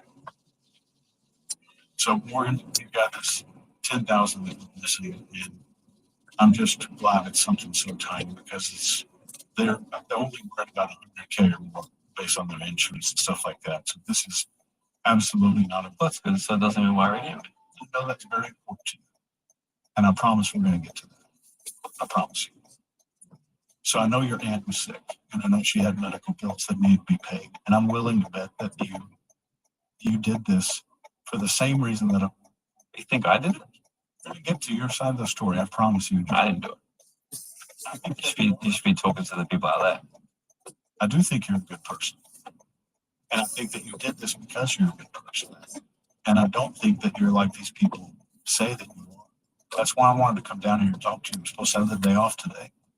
And I think that once people hear why this happened, that you did this for good reasons and that you're trying to be a good person, that they're going to understand. And I got to tell you that if I walk out that door, there is no help. No one's coming in after me. And this is our last chance to get this on record. And this is not a big deal. People get through this every day. I deal with crazy stuff all the time, and I don't think you're a bad person. You're wasting it. So you're wasting time here. New message from, we are in Park Loyal Hotel. I'm literally like, fuck, did I steal the money? I didn't even feel my body. My foot started to tap just then. I don't know if you noticed. Yeah. But I'm like, so I'm paying attention to everything I'm wanting to do. I'm like, I'm uncomfortable. Man, But it probably, if I did it, it would have been 10 times more. So I can feel the uncomfortableness. if you're a good interviewer, you could kind of riff on that for like half an hour That's insane. and just go into all the ways and the reasons that this might have been Mm. acceptable. And even getting in, like, there's interrogators out there that you have to deal with really nasty people, and they've got to say things that they don't mean. Like, Mm. I think that she probably grabbed your hand and pushed it under. Morning. How could you intended that? I think she probably put your hand up there. How I And airport? it's all that stuff in a big burrito. So minimize. And that's a lot of, there's even like a lot of hypnotic stuff there as well. It's like mind reading and cause and effect and actually. This is why it's also, I think I was reading the book Persuasion. I'm sure you've read Persuasion. And one of the things he said there is like, if for whatever reason you ever do find yourself being interviewed by a police officer or a detective, say, I've not talked to anyone without a lawyer. Even if they do it because they have very good ways of getting you to say things. Or, Yeah, this is one tiny example of me making a face. yeah, I already feel like I stole money. It's very powerful. And I would say, like, especially if you didn't do it, you should have an attorney. Mm. The techniques, especially if there is a law enforcement officer in the road and locked up, you haven't eaten in a while, it makes you about 5 times more suggestible if you haven't eaten food. And they call this interrogative suggestibility. And this factor is called a glucose deficit. So if your body's in a glucose deficit, you're way more likely to falsely confess to it, or to confess to it. So why would somebody falsely confess? Because I've seen lots of, my girlfriend, I have a female that loves to watch these documentaries of murder and true crime. She studied law, so she loves to like psychoanalyze the person who did it to lie, And we've watched tapes of people literally, and back in the day when cops were a lot more corrupt, I guess, getting confessions on people that they didn't actually commit the crime. But they still confess. What would make somebody confess confess like they didn't do. Same thing that would shock a person to do. It's the same thing that would make a totally rational person join a cult. So in the interrogation, I, as an attorney, I'm targeting leveraging authority, leveraging the tribe, and completely layering down the emotions. I'm controlling the emotions with the language. So it's the same exact things that make these crazy psychological experiments work. Just weaponizing it. You're isolated, and you're captive. And a lot changes in psychology when you're captive. There's a guy that's on the behavior panel with me. His name's Greg Hartley. He taught the Army of Resistance to interrogation school. That's really interesting. And would actually capture Americans. And we all have to go through this. It's called SEAL. You have to get interrogated. Get captured, put into a dog kennel, and go through all kinds of crazy stuff. And he taught this school, and he teaches that that's the way that your psychology absolutely shifts the moment you become a captive.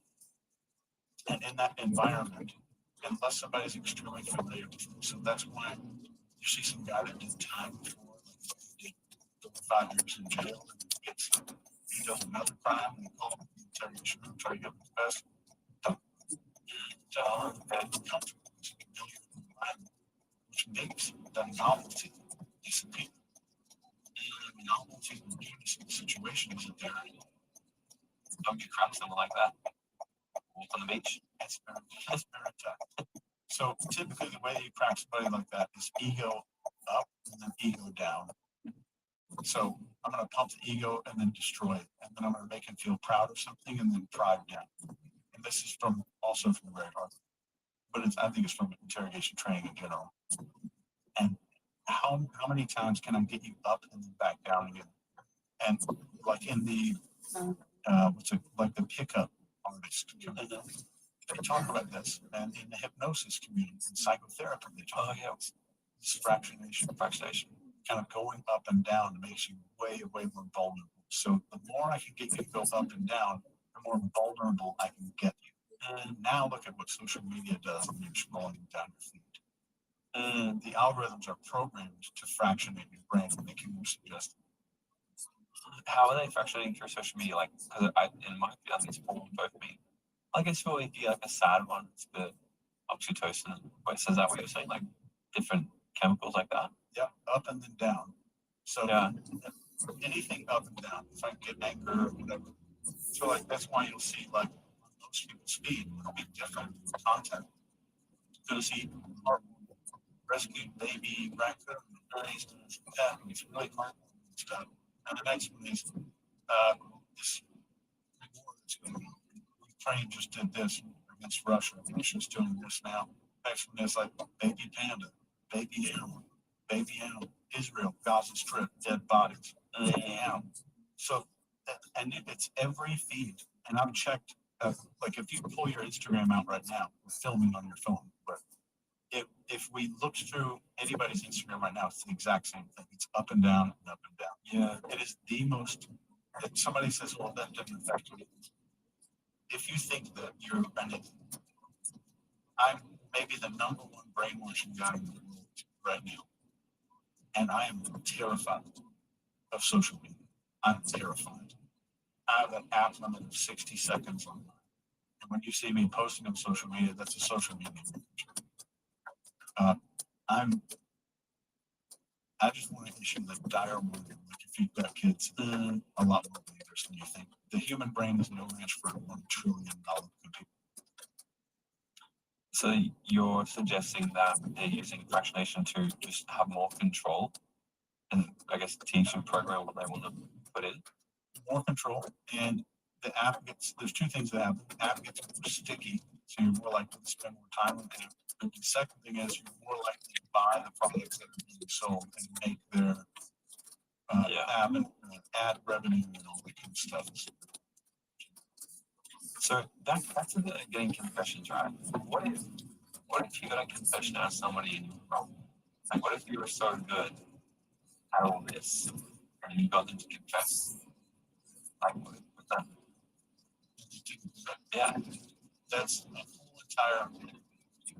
It's going to be really difficult to do false confession without following these steps to do it.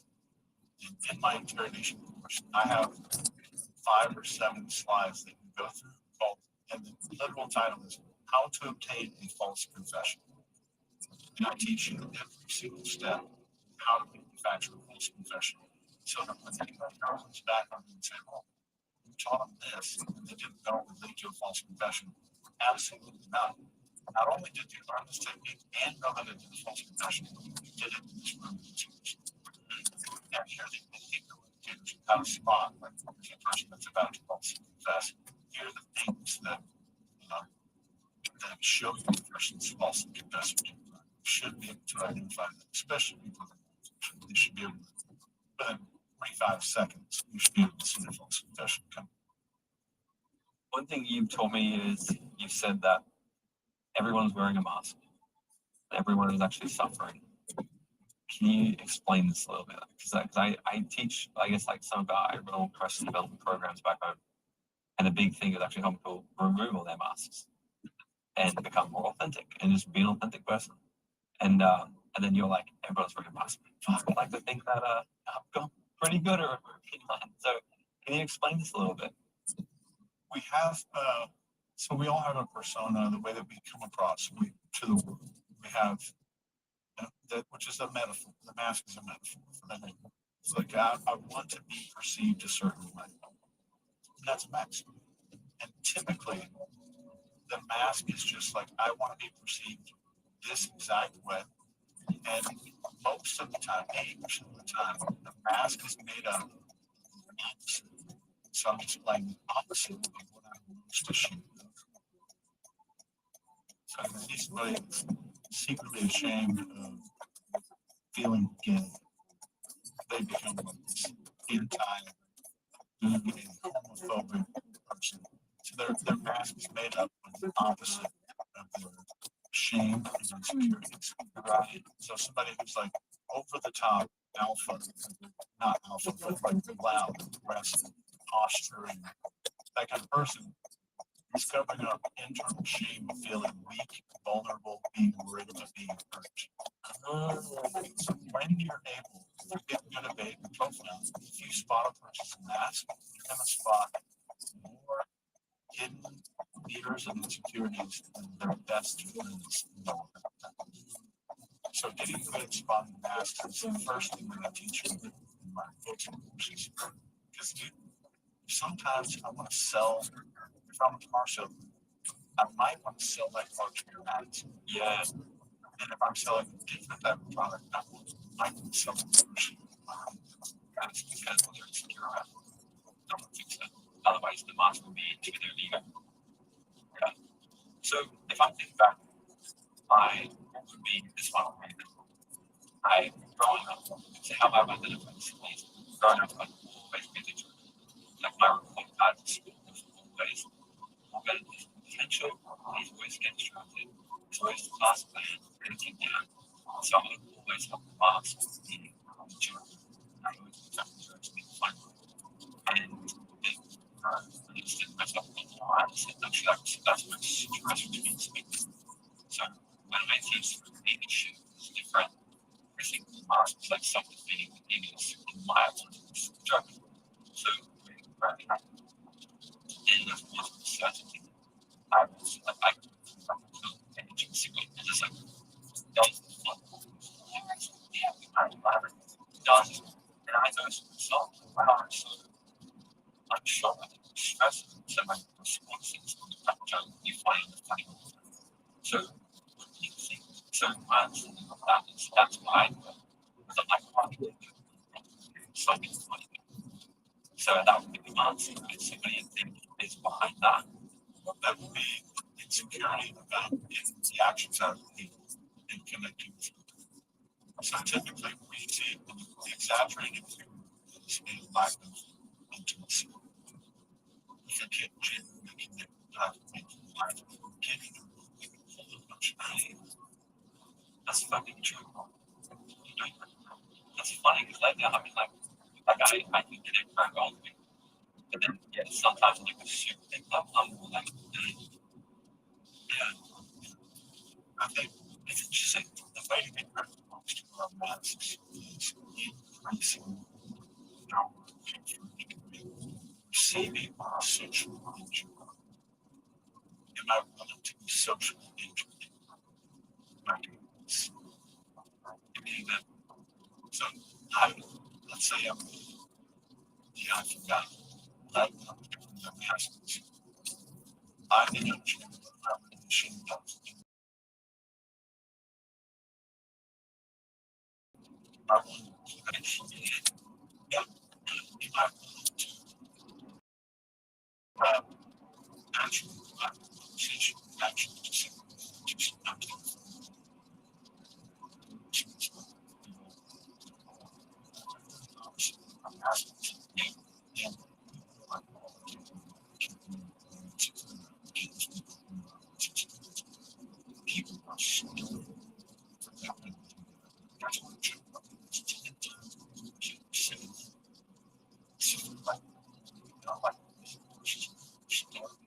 stuff they can think people on social media. There's so much shit everywhere that we want. Like it's easy to be one thing that has a feeling that we will be able to. So I think now is the best time to start letting go of social maximum level of insecurities and especially shame and stuff like that. So, okay, wait. I like the clear value. I think about it as really fun fit. And I asked you, like, what's the best thing you've learned? You said, like, the consciousness. And one of the other things that I've learned was shadows. Integrating shadows would just be another way. I'll start saying that, like, once you sort of bring the thing that's unaware, to say, once you make the unconscious conscious, it's no longer a problem.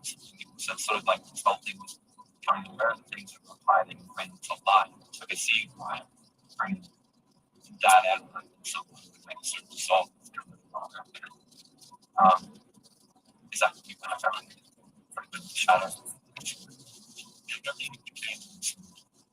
It's interesting. Also, it's like dark just see it, clear state. And one of the things I want my clients is they have these like limiting beliefs and phrases. It's a belief like if I'm not funny, no one's going to enjoy it, right? So I take my clients' beliefs and make them ridiculous. Like everyone's going to hate me if I don't, which is stupid. Your brain automatically rejects it. So then I take that phrase and put it on my computer, and I make the clients set it as their desktop on their computer. Stare me and fully rejects them. Press back and make it into a poster. So it's like a motivation poster. That's your stupid, ridiculous, right in the face. And it's in the sunlight so much that the brain starts to reject it. You don't have to set it like a 7-step setting. Just put it right there. The brain automatically starts rejecting it. I'm very curious to talk about it. And I don't know if it's the best of video nasty. So we made a video about it, so I'm just going to do it here. Talk about what's happening with your brain. And because you're a neuroscientist as well. And we're talking about the guy. So you give a lot of context of what is happening with your brain, what have you noticed, and what are some things you would like neuroscience like that. Everyone like to really improve that. I think the word my brain's gone. Not much sleep last night. But yeah, how we can sort of improve how the function in that. Yes. So I studied neuroscience, medical neuroscience, and neuroimmunology, postgraduate certifications and stuff. And after that, I went to university of it's terrible, right? So it hits you right in the and it is like soul shaking. Seeing the body doesn't say, you're not doing all the crazy stuff. You see make you need, like just like your head falls. And my seizures were about 60 seconds long. And they felt like around 6 to 9 months of time inside of like 60 seconds. It's a horrible. What are you thinking? Like, are you seeing things, images? You're not really conscious of yourself being present. You're kind of dreaming like 50 dreams all at one time that are bizarre and weird, and almost all of them are mocking you. It's bizarre. And then the moment you come out of the seizure, it takes 4 or 5 days because all those dreams are now stored in where my normal memories are, in the same file and in the same storage area. So it's days and days of having to kind of repair that and mentally think like, I would have times like my dog would come here in my office and I would look at my dog and think, is my dog real? Is this real? Like, is she real? And then taking my wife into labor and delivery, we have a 6-month-old baby now. She was born on Christmas Eve. And we drove to the hospital. I helped her out of the passenger seat, walked her all the way into the delivery room. I had no idea who she was.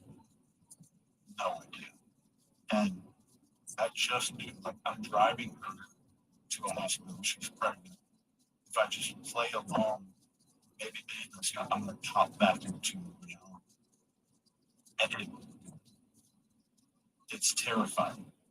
And then about 6 months ago, right after that, I started taking this stuff called methylene, and that reversed my entire life. And really, I'm above 100% now. I'm better than I was. Is this like, are you tracking this somehow? Or is this just how you feel? Feel and think? I'm tracking with how do you track your heart rate variability, okay, pulse oxygen levels, cognitive tests on a weekly basis, not every day, but I'm tracking this meticulously. And methylene blue, I've given to my family, my grandmother's on it, my mom is on it, my daughter's taking it. What have you noticed with your grandmother? I'd be curious to know, like, someone who's like older. Sage drug. And so many people can benefit. How do you get it? If you want to go into the science of methylene blue, we can. I'd be curious on it, yeah. Because, like, has there been, because you told me, like, it's blue dye, and, like, if you're telling me it's good, I'm like, okay, the blue dye. Yeah, so, yeah. They came out with methylene blue in the 1890s. And this is when textile mills were being built, and they had these huge looms, and we needed to dye lots of fabric all at the time. So they came out with this methylene blue. And the doctor who discovered it started using it to stain bacteria and stuff on microscope slides. And this is 1890. So then they start injecting a rat with it. And then you do an autopsy on the rat. And every single neuron in this rat was bright blue. It soaked up the blue dye. And they couldn't figure this out. Then they started giving it to animals. And they figured out this is in the 1900s, 1901. This guy won a Nobel Prize for this. Really? And the first time in human history the words magic bullet were ever used was the doctor describing methylene. They figured out that it would treat viruses and bacterial infections, urinary tract infections, all kinds of stuff going on in the body can be treated with methylene. So it's a healing thing. I can poison you right now with cyanide and let it sit in your body and infiltrate every part of it and give you methylene blue. In how long? Doesn't cyanide kill you fast? Frankly, So how long did you shake it? it's pretty fast. It's intravenous. It's fast. So every procedure, at least in America, carries methylene blue for that exact method. If they've been poisoned. Like a kid at a baseball game eats like 10 hot dogs in a row, which is so high in nitrites that the over concentration of nitrites now starts acting like poison. And that kid turns blue. And this dad's looking at his son, he's like, my kid, 6 years old, his whole body's blue, in the hospital. Takes my hospital, and you got methylene blue. So how much are you taking? Take daily? The dosage I do around 2 milligrams per kilogram. pod. How do you take it? They make different ones. The one I take is from this company called Mito Zen. This guy named Dr. John runs the company, and he's now a friend of mine. And I take it. It's kind of the consistency of like a Starburst. Like I'd say you eat it. You don't want to eat it. It's dye.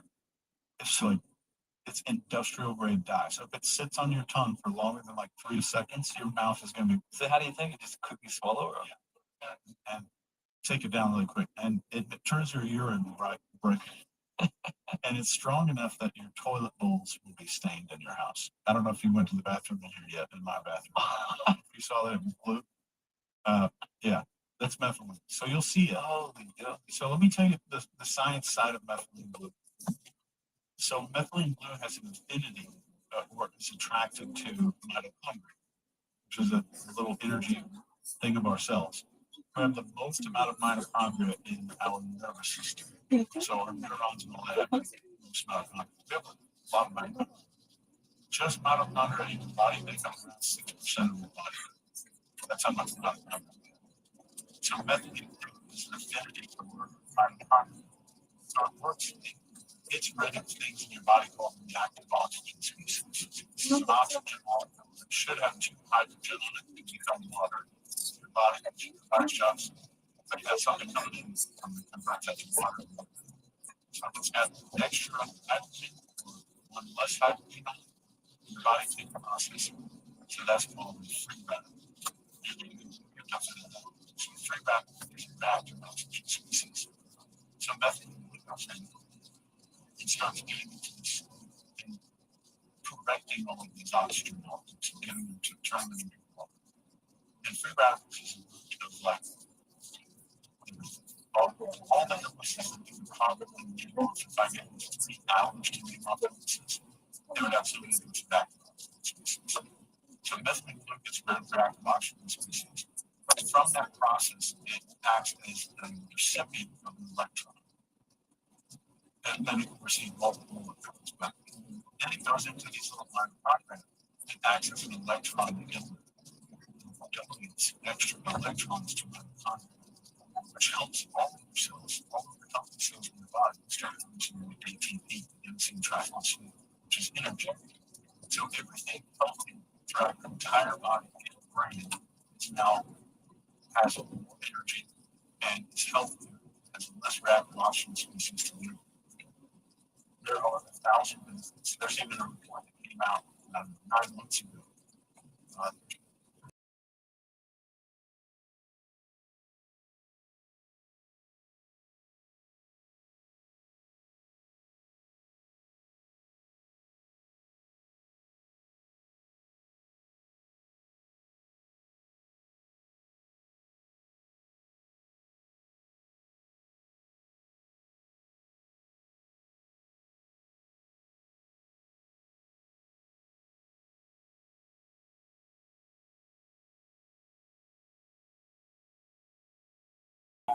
injuries or not so much injuries but pain, disease.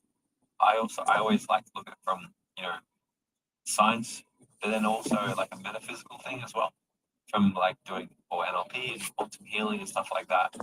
I'm curious to know if you looked at or if you believe that side or if you looked at that side when it came to that specifically, because when I first heard about that, I'm like, I wonder what would cause that, like what emotional, like, do you think it's any sort of like suppressed emotion unconsciously, like you've probably done some gnarly shit in your life? One of my other medical name, it's called a conversion disorder. Okay. So when something happens in our life and then it's some kind of physical disability.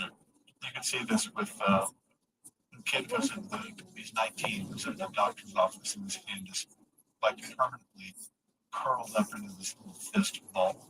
Yeah, so they say, oh, he's missing the neurologist. The neurologist said, you can't figure out the signals are processing. He's got Parkinson's, myasthenia gravis, and all these weird things they start kind of rattling off. And they found out, this is just like since I think the 1930s, that this kid's hand just did this because he watched his dad abuse his mom for 10 years and never could do anything about it. And he's still suppressing all this stuff and his hand just started growing. So we can manifest physical illness all that's proven science. And you can't study neuroscience without hearing quantum stuff. They'll always talk about it. You can't understand neuroscience without quantum theory being unbelievable. And every other paragraph in every neurology textbook in the world is like, as far as we know, or as we think, or the leading theory is, we don't even know what memories are stored. Yeah. We have no idea. So it's funny that like people around the world are neuroscientists, I'm an expert at something that we don't even understand 0.1% of them. We have no real clue how everything works. So it's when it comes to all of this healing stuff, if you go back to the methylene blue for 1 second, methylene blue is blue because it absorbs red and it reflects blue. That's what makes anything blue, right? So if you are in methylene blue and then you're doing red light therapy, methylene blue converts your mitochondria, and I think I have this right. Converts the mitochondria to also run on photons. In a good red light machine, I don't know if you saw mine down. I've used them. Yeah, a good red light therapy machine can penetrate up to 4 inches. And if methylene blue is in your system, it's like 1,000x return on your investment because all that blue soaks that red up. Yeah, so the reason I asked is because I have a friend back in Australia and he's had 2 or 3 strokes. And last time I interviewed him, I'm like, because he's a big performance coach, studied, everything forever. I'm like, stroke, that's the manifestation of anger. He's like, yes, anger. All right, so it's like that emotion. So I understand it is like conflict will create cancer, or like not will, but you know what I mean. Like if I ever got cancer, I'd personally have no result. And I'm just wondering if you're on that side of things when it comes to your epilepsy. Good. But most times, if somebody's got epilepsy, you can draw it back to physiological predisposition. So I have a genetic predisposition for epilepsy, and then I've gotten copious evidence in the literature from explosions and so it's definitely a result of some kind of physical trauma and scarring, what we call like just some kind of tissue in the brain receiving scarring and a lesion on a certain part of the brain. And that tends to, it can sometimes develop into something called mesiotemporal sclerosis, with the sclera, scar tissue is kind of spreading. So your cell dies, a neuron dies, it releases something into the ether around it that tells the other neurons that they might also consider dying. So it's kind of a spreading process where you kind of lose it all. And methylene blue is so far, I think, reversed. Like not just stopped the symptoms, but it's rotating the clock backwards for me. I'm keen to check it out. Stop painting blue. And you can post a photo of my protocol. Yeah, I'll share that. Or whatever links and stuff you got, we can drop everything below as well. But to kind of wrap this up, like I said to you before, I'm like, I'll talk to you until you kick me out of your room.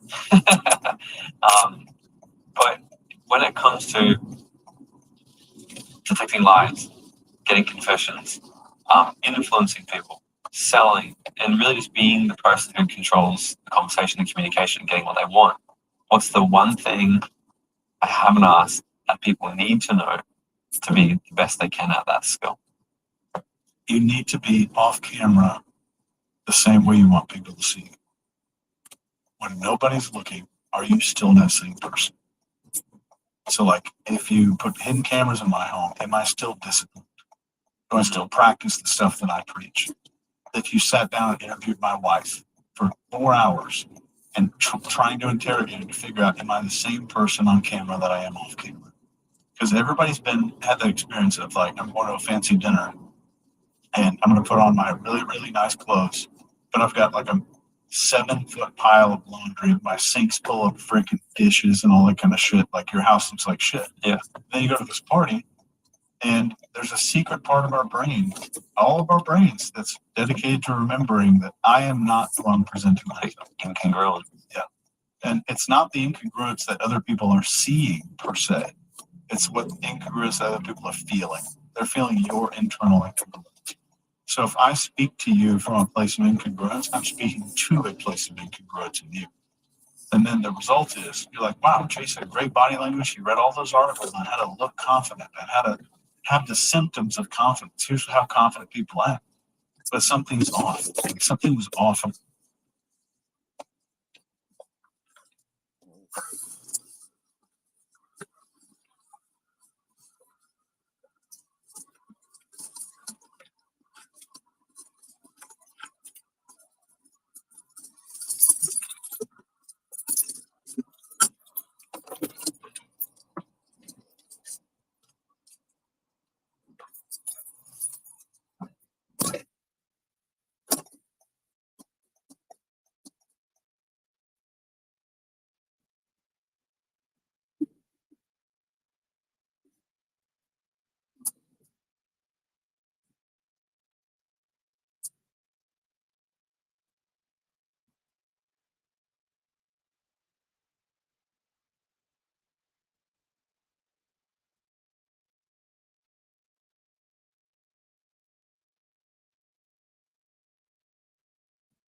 Is, am I living with congruence? If I'm trying to present myself as not like rich or anything like that, but am I just like, am I living like I go into a job interview? Do I want to look disciplined? You better be.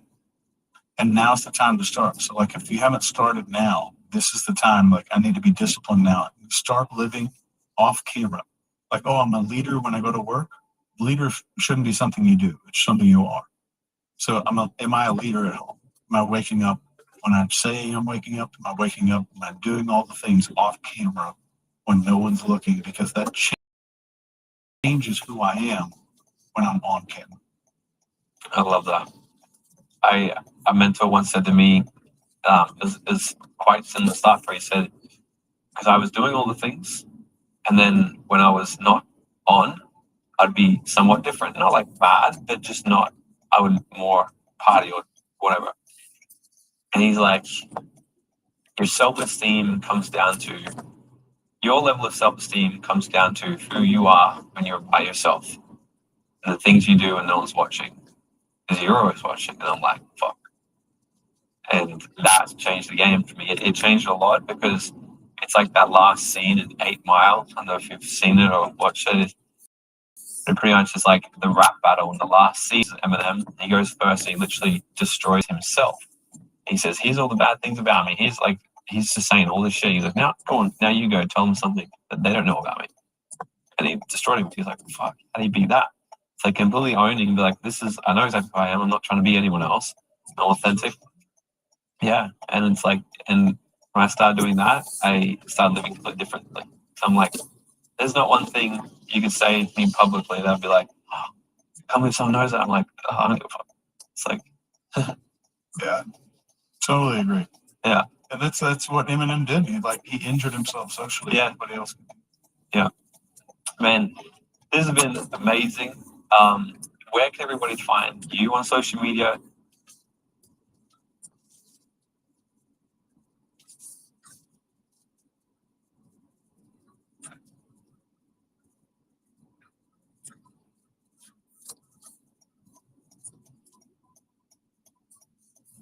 A lot of narcissistic abuse survivors often refuse to environment they have left.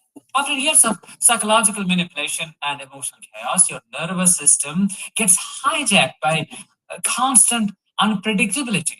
At home, you know what to expect. At home, you can let your guard down. At home, you don't have to be hyper vigilant who may target you next or what emotional landmine you may step on. The outside world feels dangerous because you no longer can trust people or your own judgment about people. Your ability to read social situations has been systematically destroyed by the narcissist, by the person who weaponized your trust against you. You do not know who you will encounter, how those people will treat you, or whether you will have the emotional resources to handle unexpected interactions. So, what do? You stay inside where the variables are limited and the threats are manageable. This is not your laziness or antisocial behavior, it's your trauma response. When your nervous system has been conditioned to expect psychological attacks, isolation becomes a form of self protection. Home becomes your sanctuary because it's the only place where you feel you have some control environment. Hi, I'm Danish, a narcissistic abuse recovery professional. Today, we are going to explore in depth why survivors of narcissistic abuse do not want to leave home. Many people do not realize that what survivors experience is actually agoraphobia. Agoraphobia is commonly misunderstood as just the fear of open spaces, but it is really the fear of being in situations where it's difficult or help unavailable. For you as a trauma survivor, this fear becomes amplified because your nervous system has been conditioned, as I said, to expect danger everywhere. Starting with the amygdala, which processes fear and threat detection, goes into overdrive. It sends signals to the hypothalamus, which then triggers the release of stress hormones like cortisol and adrenaline. You may already know that. The prefrontal cortex, responsible for rational thinking, gets hijacked by these fear responses. This creates a perfect storm where logical thinking becomes nearly impossible and paralyzed. Now, why am I explaining this to you? You will understand it in a minute, but here's a hint. I want you to fully know that you're not making this up. It's not in your head or that you're broken.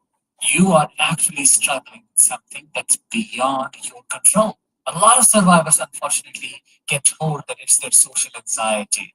In truth, it is one of the major trauma responses that you get shamed for, which is unfortunate. The minute you think about going to an event or social gathering, what happens? You feel stuck, frozen. You feel you can't move, you can't function, you can't do anything at all. You start believing you have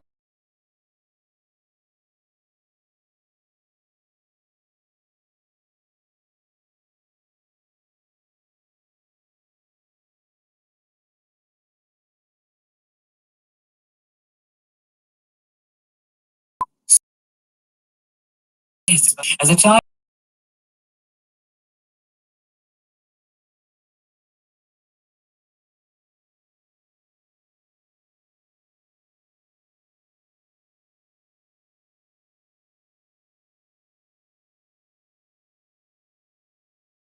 Power, but I was not. Nobody knew that both worlds, inside and outside my home, were different parts of hell for me. The only difference was that the inside of my home was a familiar area that I knew how to navigate. I could find corners to hide in. But outside, it was extremely unpredictable. You may ask, what made it so unpredictable? The answer is extreme bullying.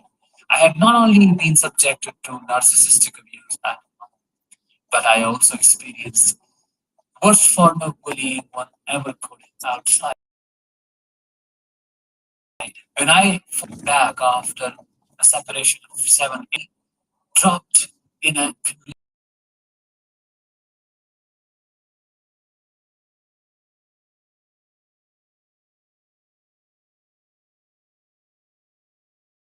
was the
just unfamiliar situations because we do not know how to navigate the predictable unpredictability. We do not know what kind of attack may be launched at us next.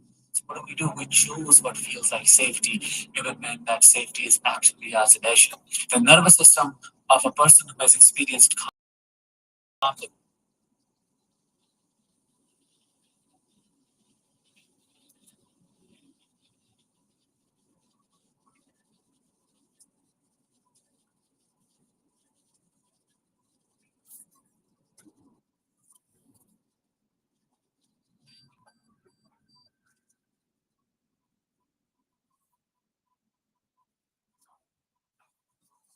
Hello, guys and gals. Me, Mudahar, and safe to say it's been a pretty wild week.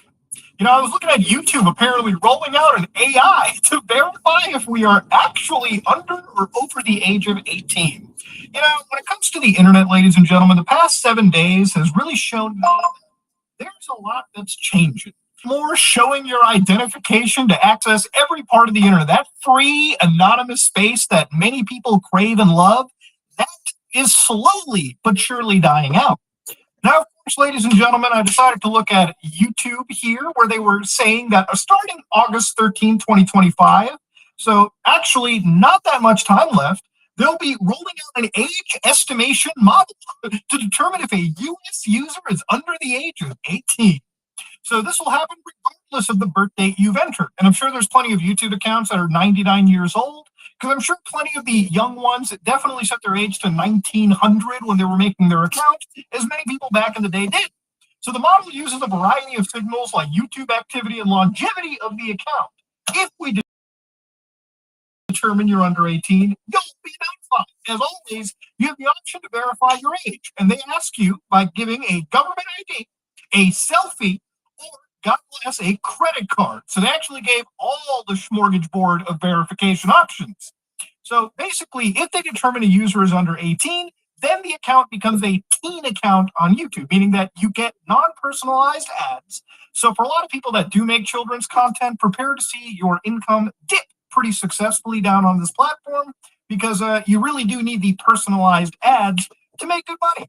Enabled digital well-being tools by default, like taking a break, showing reminders about privacy when uploading a video, minimizing recommendations of videos that could be problematic if viewed in repetition. So again, YouTube responded even further here, and they said, "Hey, if I watch Pokemon, Minecraft, anime, Roblox, no, actually, that's for everyone. They're going to use an age estimation model that looks at a lot of deep things." Where again, it's not just as simple as, "Hey, I felt nostalgic. Now YouTube's treating me like a kid." And of course, no one is required to provide their ID to use YouTube. If our age estimation model determines you're under 18, you'll be notified. And if you believe it's incorrect, you have the option then to provide your ID, selfie, or a credit card. So yes, there is going to be age estimation coming, at least in the United States. And I can only imagine this will hit the entire world. Now, YouTube's pretty much engineered, I would say, in their mind, it seems a pretty foolproof way of isolating kiddies from adults.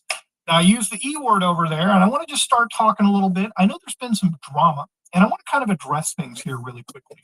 So obviously, I have been calling myself a engineer, in some cases a programmer, a cybersecurity engineer, whatever you can call it. And, I apparently have also been a dropout, which I don't hide. Now, obviously, me being a dropout, I don't have a degree, so I'm not a certified or licensed engineer. Now, I made a lot of videos in the past where I've taught you guys about computer safety, cybersecurity, a lot of the stuff, and I think that content stands up on its own. And I believe it actually can be used, and people have learned from it. And I think that's great. Now, if you feel offended, if you feel wrong that I called myself an engineer while not being a degree-holding engineer, then for that, I do apologize.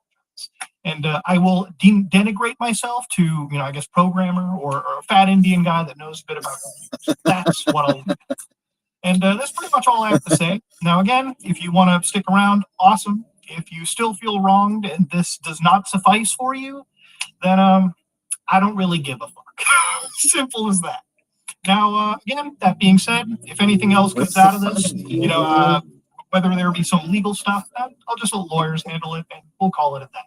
But that being said, I want to move forward, and that's pretty much the engineered response that I had to give.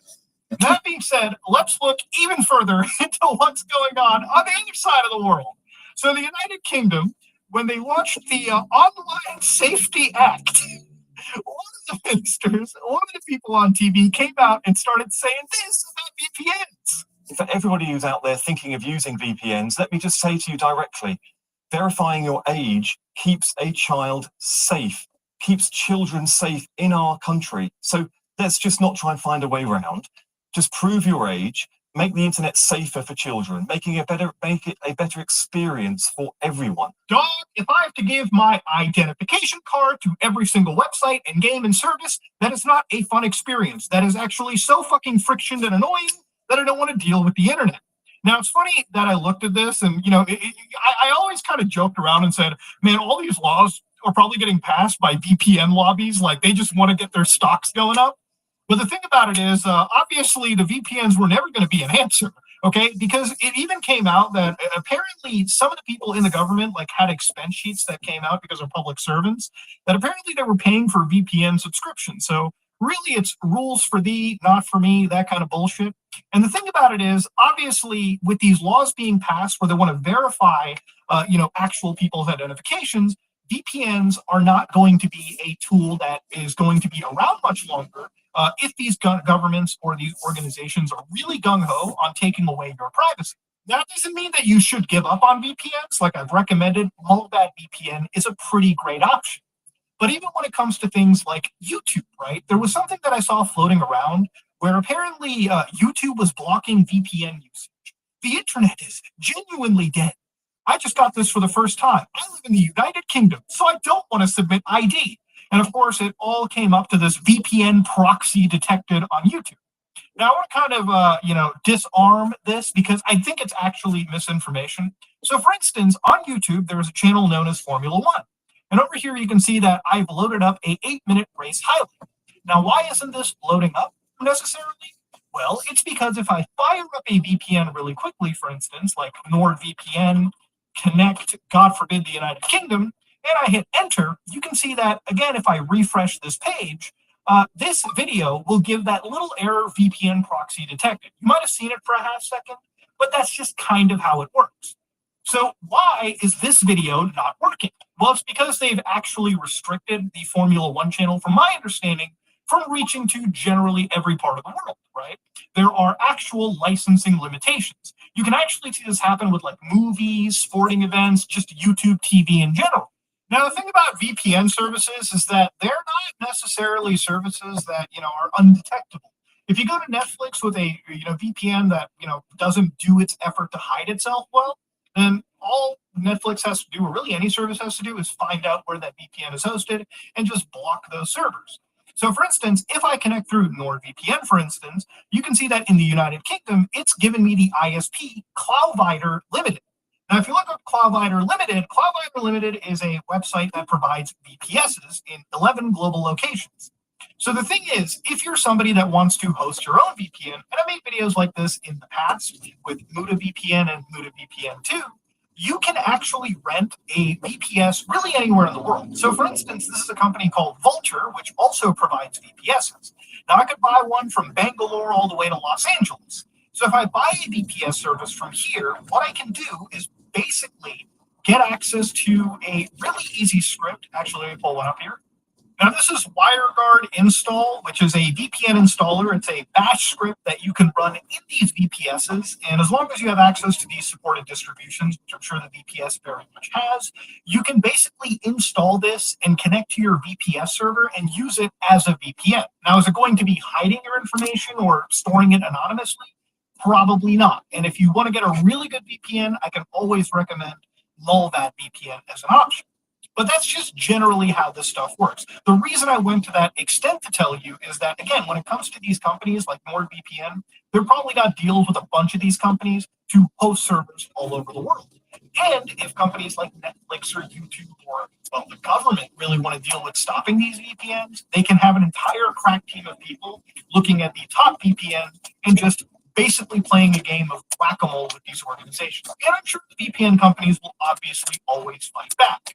But that's kind of the unfortunate grim future. Now, when it comes to the age verification stuff, there's plenty of ways to do it. The most common way right now, apparently, are either these selfies or just sending a photo of your government ID. Now, there's a lot of people joking that maybe they can go to sites like Fake Name Generator, make an entire fake name, and then maybe edit that onto a digital ID, send that into an organization, and maybe, just maybe use it to bypass. There's a lot of people using Gmod and Death Stranding 2 to bypass the facial verification. So much like when I was a kid, there were always interesting ways to engineer your way out of blocks. Back when I was a kid, sites like Newgrounds and Miniclips were blocked on the school computers. But all it took us was to just go to a console or the command prompt. Back in the days of like Windows, 98 XP, we would just basically go in, type in ping newgrounds.com. And as long as you can get the idea of like this IP address, you could get past the school's word list and succeed.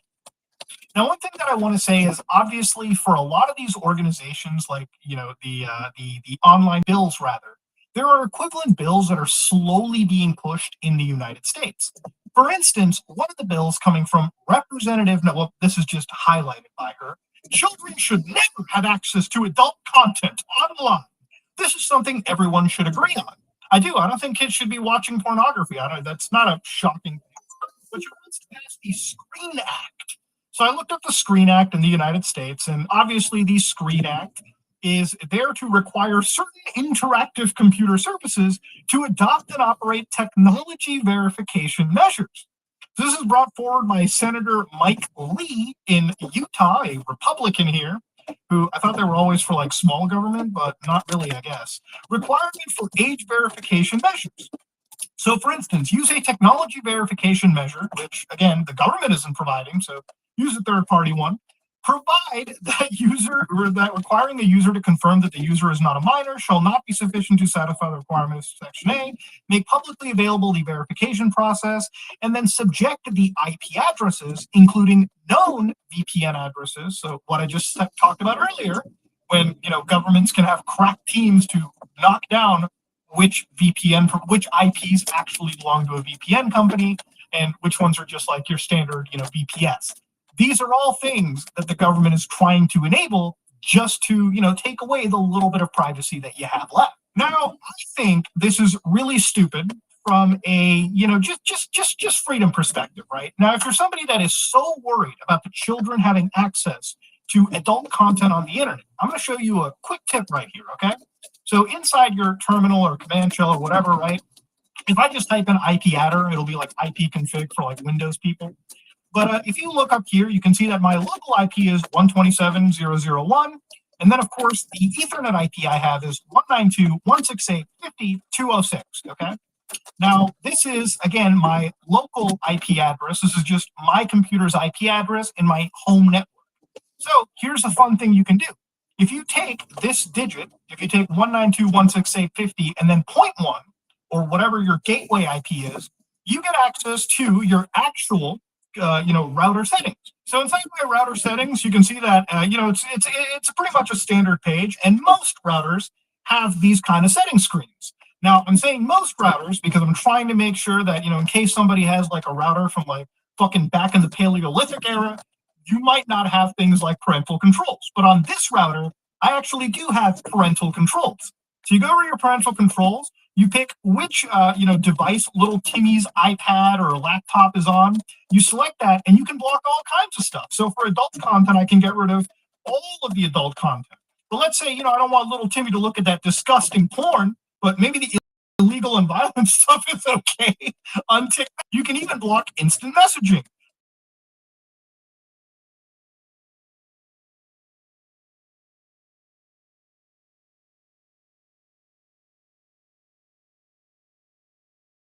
A cell phone, for instance, like an Android phone or an iPhone, these have OS level parental controls.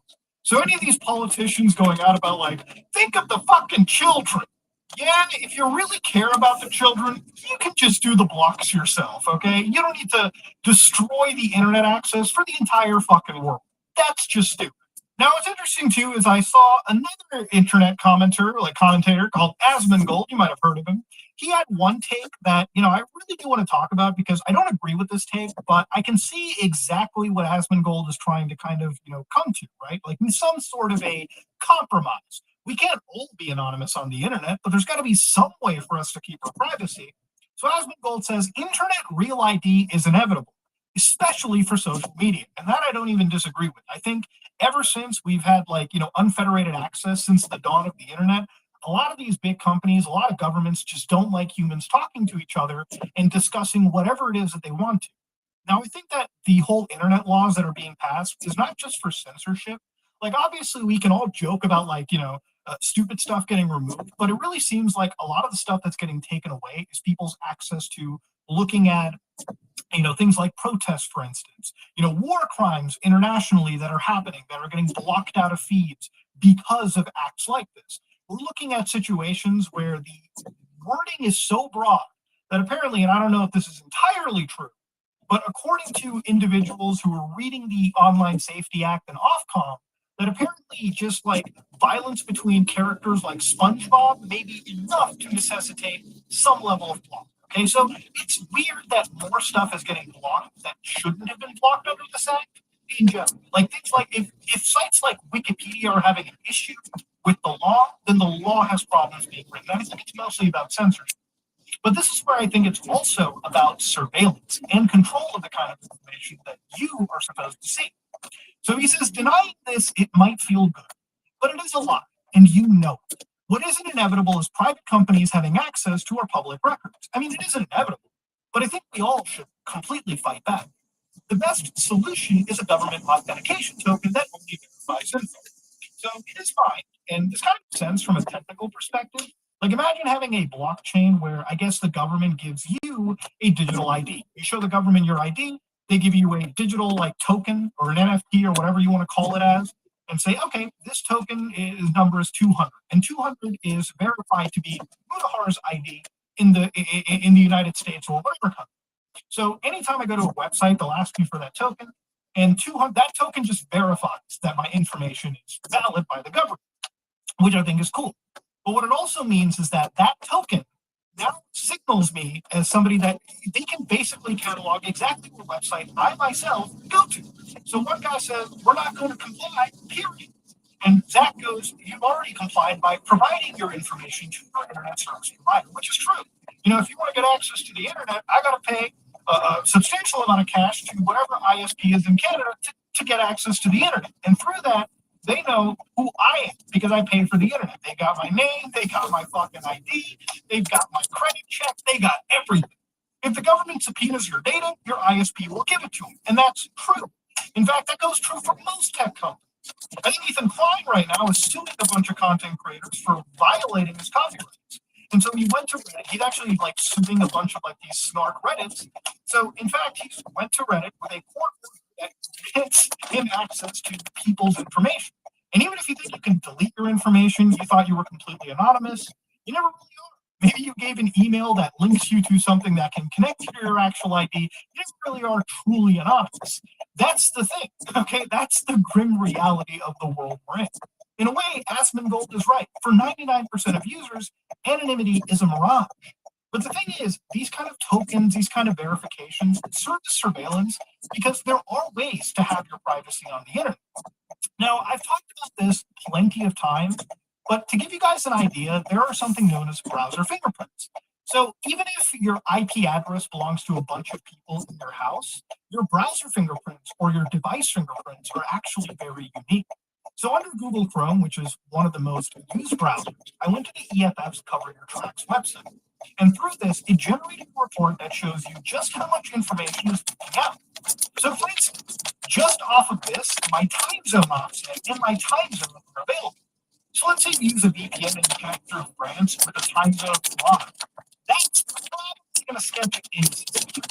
But then you can go down even further. And of course, there's more information that comes out. These systems can figure out your GPU, for instance. My RTX 4090 comes through the WebGL, vendor, and render. Even going down the road, you can identify languages, the operating system of a user, even down to how many CPU cores that they have on their system. All of this builds a fingerprint that can be used to track you from site to site. And the thing is, for any government agency or any person that wants to truly spy on somebody, they're probably going to look at that stuff in coordination with IP addresses and other identifiers. But if you're somebody that wants your anonymity, nothing stops you from going with privacy-focused browsers, and access through libraries, like public access.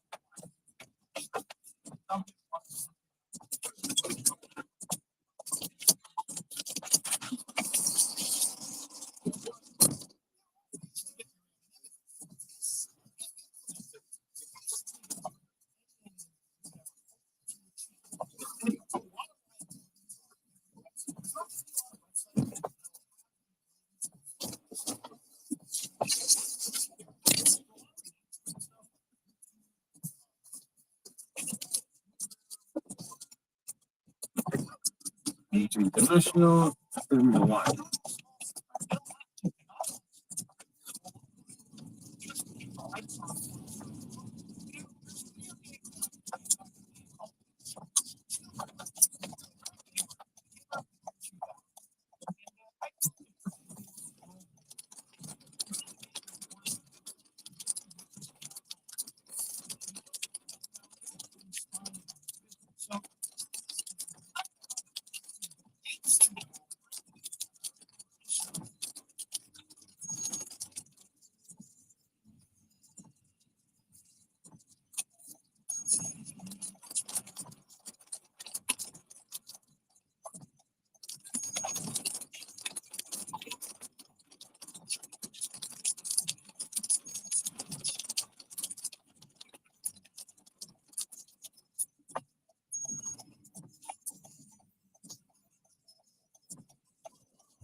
This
is Earth Radio. Now it's human music.